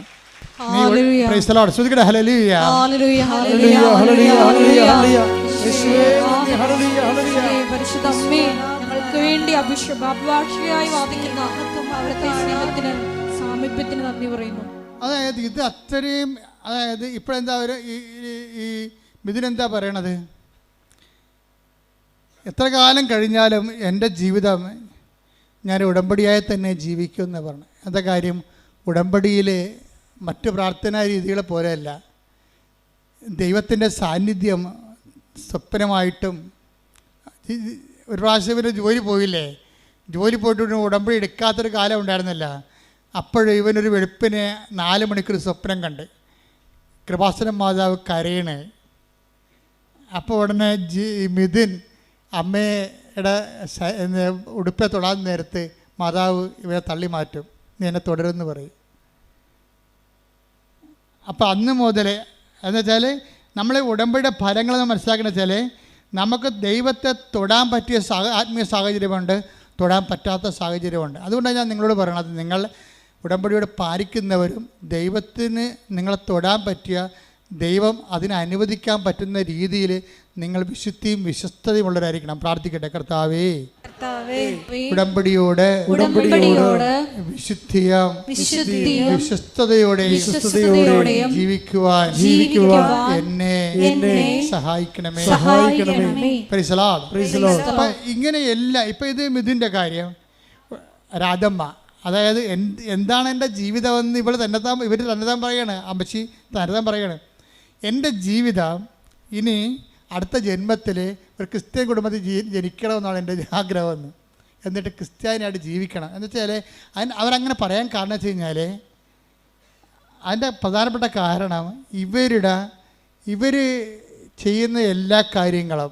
ഇപ്പോൾ ആദ്യം തന്നെ ഇവർ സങ്കടപ്പെട്ട് ഇവിടെ തന്നെ എന്താ, മകൻ മദ്യപാനിയാണ്, ഭാര്യയെ തല്ലുന്നു, കുടുംബത്തിൽ സമാധാനം ഇല്ല എന്ന് പറയുമ്പോൾ ഉടമ്പടി എടുക്കുമ്പോൾ തന്നെ ആ ആഴ്ച തന്നെ അവൻ്റെ മദ്യപാനം മാറി, അവൻ വിദേശത്ത് ജോലിക്ക് പോയി, അവന് പണമായി. രാധമ്മ വന്നതെന്ന് വെച്ച് കഴിഞ്ഞാൽ ഇത് അവസാനത്തെ സ്ഥലമാണ്, ഇതുകൊണ്ട് എൻ്റെ ജീവിതത്തിൽ തീർപ്പുണ്ടാകുമെന്ന് ആഴമായ ബോധ്യത്തിലാണ് വർക്ക് ചെയ്യണത്. പിറ്റേ ദിവസത്തിന് ആ ഫയൽ എടുക്കുകയാണ്, ഒപ്പിട്ട് മാറുകയാണ് കാര്യങ്ങളെല്ലാം. നിങ്ങൾക്കറിയാം, അമ്മയ്ക്ക് അധികം സമയമൊന്നും വേണ്ടല്ലോ. പിന്നെ രാധമ്മക്ക് ഒരു കാര്യം വെച്ചായി, ഇതെന്നെ സ്ഥലം ആരോടും പറയാതെ എല്ലാ ചൊവ്വാഴ്ച ഇവിടെ വരും, പട്ടിണി ഇരുന്ന് പ്രാർത്ഥിച്ചിട്ട് പോകും. അവിടെ വന്നിരുന്ന് മാതാവിൻ്റെ മുഖത്ത് നോക്കി പട്ടിണി ഇരുന്ന് പ്രാർത്ഥിച്ചിട്ട് പോകും. 9ാമത്തെ ചൊവ്വാഴ്ച പോയപ്പോൾ 9ാമത്തെ ആരും പറയില്ല, ഞങ്ങളും പറഞ്ഞിട്ടില്ല ഇവിടെ വരാനോന്ന്.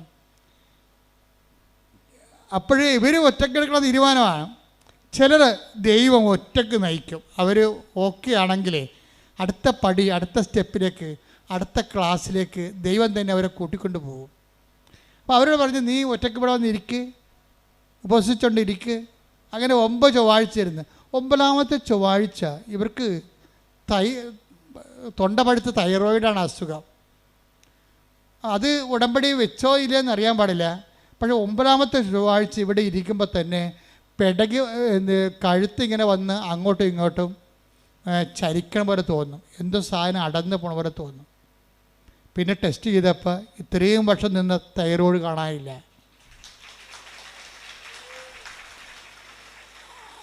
അപ്പോഴവർക്ക് പിന്നെ അവരുടെ വിശ്വാസം പെരുകിയില്ലേ. അവരുടെ വീട്ടിൽ ചേടത്തിയോ ഉണ്ട് ആണെന്നത്. അപ്പോൾ അവർക്ക് നടക്കാൻ പാടില്ല. അവർ കുണ്ടളം കാഴ്ച കിടക്കുന്ന പോലെ അവരുടെ വെരിക്കോസ് ഇങ്ങനെ കറുത്ത് ഇങ്ങനെ കഷ്ണം പോലെ തൂങ്ങുകയാണ്. ഭയങ്കര വേദന. അപ്പോൾ ഇവരെന്നാ ചെയ്യണത്? ഇവർക്ക് തന്നെ പ്രേക്ഷിത ശക്തി കിട്ടി. ഈ നിങ്ങളുടെ പേഴ്സണൽ എംപവറിങ്ങിന് വേണ്ടിയാണ് നിങ്ങളുടെ കൂടെ ഈ പത്രം പ്രേക്ഷിത പ്രവർത്തനമായിട്ട് കൊടുക്കുന്നത്. അപ്പം ഇതിനെന്നോട് പറഞ്ഞ് ഇവിടെ സാക്ഷ്യം പറഞ്ഞാൽ എന്തറിയാവോ, ഈ പത്രം നിങ്ങളെ കൊടുക്കണത് ഇവിടെ പറയണ പോലെ ഞാനും എൻ്റെ അപ്പനും കൊടുക്കണത്. നിങ്ങളിവിടെ പറയണത് പള്ളിക്കൊണ്ടേ കൊടുക്കുക, അല്ലെങ്കിൽ വേറെ എവിടെയെങ്കിലും ഓട്ടോറിക്ഷക്കാർക്ക് കൊടുക്കുകയില്ലേ. ഞങ്ങളങ്ങനെയല്ലേ ചെയ്യണത്. ഞാനും അപ്പനും കൂടി പത്രം കൊണ്ട് പോകും. അപ്പം പുറകെ ഇരിക്കും, ഞാൻ ബൈക്ക് ഓടിക്കും. എന്നിട്ട് ഞങ്ങൾ ഓരോ വീട്ടിലും പോയിട്ട് ഓരോ അത്ഭുതവും പറയും. ഇപ്പം ഇതിന് അപ്പനും ചെയ്യണത് എന്താണ്? അവർ ബൈക്കൊക്കെ കയറി, മകൻ ബൈക്ക് ഓടിക്കും, അപ്പം പുറകെ ഇരിക്കും. ജോലിയും പോയി, എല്ലാം പോയി, കടത്തിലായി പ്രയാസപ്പെട്ട് ജീവിക്കുകയാണ്. പക്ഷേ അവരവരുടെ വിശ്വാസത്തിന് വിളക്ക് പിന്നെ എണ്ണ ഒഴിച്ച് കത്തിച്ചുകൊണ്ടിരിക്കും. എന്നിട്ട് ഓരോ വീട്ടിൽ ചെന്നുവെച്ചും അവരോട് പറയും ഇന്നലെ കൃപാസനത്ത് ഇന്ന അത്ഭുതം നടന്ന്. എന്നിട്ട് ഇവൻ അതിൻ്റെ സ്റ്റാറ്റസ് എടുത്തിടും. കൃപാസനത്ത് നടന്ന് ഏറ്റവും നല്ല അത്ഭുതം നോക്കിയിട്ട് സന്നദ്ധന എടുത്തിട്ട് സ്റ്റാറ്റസ് എടുത്തിടും. അതെല്ലാവർക്കും ഷെയർ ചെയ്യും. അപ്പോൾ ഇത് രണ്ടും കൽപ്പിച്ച് ദൈവത്തിന് വേണ്ടി അങ്ങോട്ട് ജീവിക്കുകയാണ്. ദൈവത്തിന് വേണ്ടി ജീവിക്കുകയാണ്. അമ്മ ഇവിടെ പ്രത്യക്ഷപ്പെട്ടതിൻ്റെയും അതനുസരിച്ചുകൊണ്ട് മനുഷ്യൻ്റെ കണ്ണുനീരൊപ്പിയെടുത്തുകൊണ്ട് അവനെ ആശ്വസിപ്പിക്കാൻ പോകുന്ന സദ്വാർത്ത നിങ്ങളുടെ അനുഭവങ്ങളിലൂടെ മറ്റുള്ളവർ കൈമാറേണ്ടതാണ്. അത് ആത്മാർത്ഥമായിട്ട് ചെയ്യാം, പേടിച്ചൊക്കെ ചെയ്യാൻ പറ്റും. അപ്പോൾ ആത്മാർത്ഥമായിട്ട് ചെയ്യണത് സംബന്ധിച്ചിടത്തോളം ദൈവവും അവൻ്റെ കാര്യത്തിൽ അതേപോലെ തന്നെ കമ്പനിയിൽ പോയി, വിളിക്കാത്ത കമ്പനി, കിട്ടാത്ത ജോലിക്ക് അവനെ മാത്രം വിളിപ്പിക്കാൻ വേണ്ടി അമ്മ പോയി കാത്തു നിൽക്കാൻ അവിടെ. ദൈവം അതുപോലെ എൻ്റെ അപ്പുറത്തും ചെയ്യുന്ന ആളാണെന്ന് ഈ കുരിശുരൂപം കാണുമ്പോൾ ഏത് കഴുതക്കും മനസ്സിലാവും. കുരിശുരൂപം ഞാൻ എന്താ കുരിശുരൂപം എങ്ങനെ വെച്ചിരിക്കണത്? എൻ്റെ ജീവിതത്തിൻ്റെ ഒരു ആവേശമാണ്. എന്താണ്? ദൈവം നിന്നെ വീണ്ടെടുക്കാൻ, നീ ഒറ്റ ആളാണെങ്കിൽ പോലും നിന്നെ വീണ്ടെടുക്കാൻ ദൈവം ഏതറ്റം വരെയും പോകും എന്നുള്ളതിൻ്റെ അല്ലേ കുരിശുരൂപം നമ്മളെ പഠിപ്പിക്കുന്ന പാഠം എന്ന് പറയുന്നത്. ദൈവസ്നേഹത്തിൻ്റെ ഏറ്റവും തുറന്നൊരു വായനാ പുസ്തകമാണ് കുരിശുരൂപം. അതുപോലെ അത് കണ്ട് മനസ്സിലാക്കിയിട്ടല്ലേ നമ്മൾ വിഷമമുള്ളവൻ ദൈവത്തിൽ ആശ്രയിക്കണത്. പക്ഷെ അത് ആശ്രയം സത്യസന്ധമാണെന്ന് ദൈവത്തിന് തോന്നണം. അതാണ് പ്രശ്നം. ആശ്രയം സത്യസന്ധമാണെന്ന് ദൈവത്തിന് തോന്നിക്കഴിഞ്ഞാൽ പിന്നെ നിങ്ങൾക്ക് തിരിഞ്ഞു നോക്കേണ്ടി വരത്തില്ല. രാധമ്മ എന്താ ചെയ്യണത്? രാധമ്മ എല്ലാ വീട്ടിലും ഇതുപോലെ പാവപ്പെട്ടവളാണേ, അവളില്ലാത്ത ഭക്ഷണം ഉണ്ടാക്കി വീടുകളിലൊക്കെ രോഗികളെല്ലാം കൊടുക്കും. എന്നിട്ട് കൃപാസനം മാതാവിനെക്കുറിച്ച് അവരോട് സംസാരിക്കും. സങ്കടം വരുന്ന എല്ലാ മനുഷ്യരോടും പരിഹാരമായിട്ട് രാധമ്മ പറയണത് കൃപാസനം മാതാവിനെക്കുറിച്ചും അവൾക്കുണ്ടായിരുന്ന അനുഭവമാണ് പറയണത്.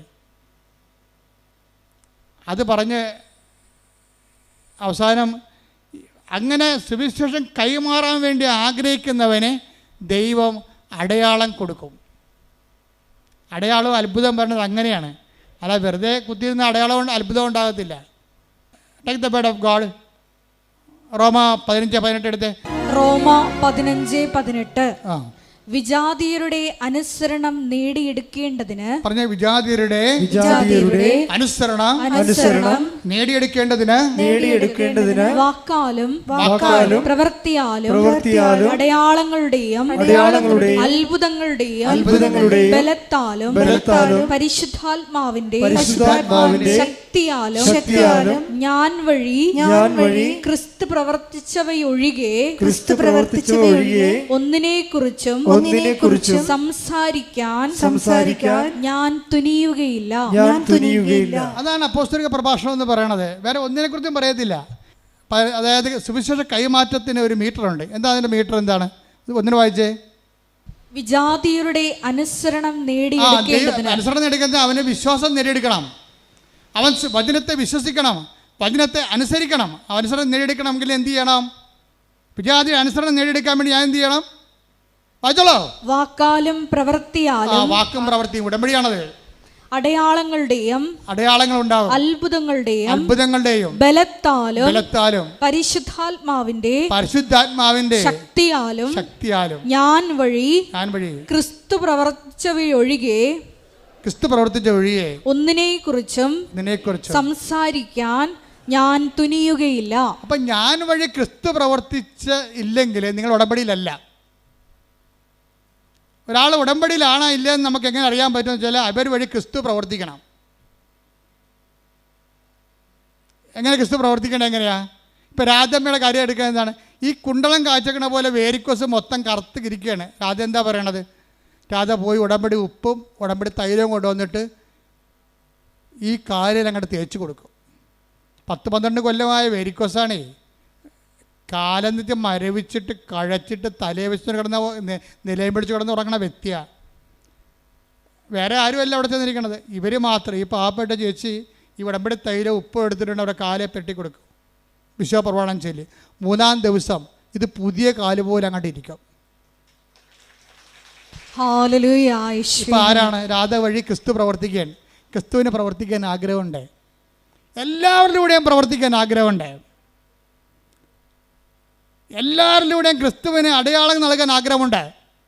എല്ലാവരുടെയും ക്രിസ്തുവിന് അത്ഭുതങ്ങൾ നൽകാൻ ആഗ്രഹമുണ്ട്. എല്ലാവരെയും ക്രിസ്തുവിൽ മറ്റുള്ള മനുഷ്യരുടെ വിശ്വാസത്തിൽ കൊണ്ടുവരാൻ ആഗ്രഹമുണ്ട്. ഈ കുണ്ടളം കാഴ്ച കിടക്കുന്ന സംഭവങ്ങൾ മാറിക്കഴിഞ്ഞപ്പോൾ രാധമ്മയെടുത്ത് വേറെ ഒരു ചെടുത്തി വന്നിട്ടും പറഞ്ഞു, അവർ വേലക്ക് പോണ ജോലിക്ക് പോണ വീട്ടിലെ ചെടുത്തി പറഞ്ഞു, രാധമ്മേ ഒരു സമാധാനമില്ല, ഭയങ്കര പണവും ഭയങ്കര വസ്തുക്കളുള്ള കുടുംബമാണ്. രാധമ്മ പറഞ്ഞ അമ്മ കേൾക്കുമല്ല, ഞങ്ങൾ 16 കൊല്ലമായിട്ട് ഇവിടുത്തെ ഒരു 3 സെൻറ്റ് സ്ഥലത്തിന് വേണ്ടി പാകുടമ്പടി നടക്കാതെ കോടതി കേസ് നടക്കുകയാണ്. 16 കൊല്ലമായിട്ടേ 16 കൊല്ലമായിട്ട് ഈ കുടുംബത്തിൽ 8 കുടുംബമായിട്ടേ ഉണ്ട്. അവിടെ പാകുടമ്പടിക്ക് 16 കൊല്ലമായിട്ട് കേസുണ്ട്. 3 സെൻറ്റ് സ്ഥലത്തിന് വേണ്ടിയുള്ള തർക്കത്തിലാണ് കേസ് പോണത്. അപ്പോൾ കോടതിയിലാണ് വിഷയം. അപ്പോൾ ഈ വിഷയം രാധമ്മയോട് പറയും, രാധികയോട് പറയും. അപ്പോൾ ഇവരെന്ത് ചെയ്യും? ഇവർ നേരെ പള്ളിയിൽ പോയിരിക്കും. എന്ന് പറയും, ചേച്ചി വിഷമിക്കേണ്ട ആവശ്യമില്ല, ഞാനത് അമ്മയോട് പറഞ്ഞോളാം. കുറച്ച് കഴിഞ്ഞപ്പോൾ ഒരു 3 മണിക്കൂർ കഴിഞ്ഞപ്പോൾ ചേട്ടത്തി വിളിച്ചിട്ട് പറഞ്ഞ്, രാധമ്മ എല്ലാ പ്രശ്നവും തീർന്ന്, മജിസ്ട്രേറ്റ് വന്നിട്ടുണ്ടായിരുന്നു, നിന്നളന്നിട്ട് എല്ലാം തിരിച്ചു, പ്രശ്നം തീർന്നു, ഇനി ഞാൻ വീട്ടിലോട്ട് പോവുകയാണ്, നീ അങ്ങോട്ട് വരാൻ പറയും. പെട്ടെന്നാണ്, എന്ത് സ്പീഡാണെന്ന് നോക്കിയേ. 16 കൊല്ലമാണ് 16 സെക്കൻഡ് കൊണ്ട് തീർക്കണത്. ഇതാരാ തീർക്കണത്? ഒരു പാവപ്പെട്ട ലേഡിയെ ദൈവം ഉപയോഗിക്കുകയാണ്. ആര് സത്യമായി വിശ്വസിക്കുന്നുവോ, ആര് ബോധ്യപ്പെട്ട് കർത്താവിന് വേണ്ടി വേറെ ചെയ്യുന്നുവോ, ആര് ക്രിസ്തുവിനെ കൈമാറാൻ തയ്യാറാകുന്നുവോ, അവരിലൂടെ ദൈവം പ്രവർത്തിക്കും. അപ്പം നിങ്ങളുടെ ഓരോ പ്രാർത്ഥന, നിങ്ങളുടെ ഓരോ പ്രേക്ഷിത പ്രവർത്തനങ്ങളും കഴിയുമ്പോൾ നിങ്ങൾ എംപവറിങ്ങിലാണ്, പവർ ചെയ്യുകയാണ്. ദൈവം നിങ്ങളെ പവർ ചെയ്യുകയാണ്. നിങ്ങൾ കർത്താവിന് കൈമാറുന്ന ആളാണെന്ന് കണ്ടാൽ ഉടനെ ദൈവം നിങ്ങൾക്ക് അടയാളം തരാൻ തുടങ്ങും. അടയാളം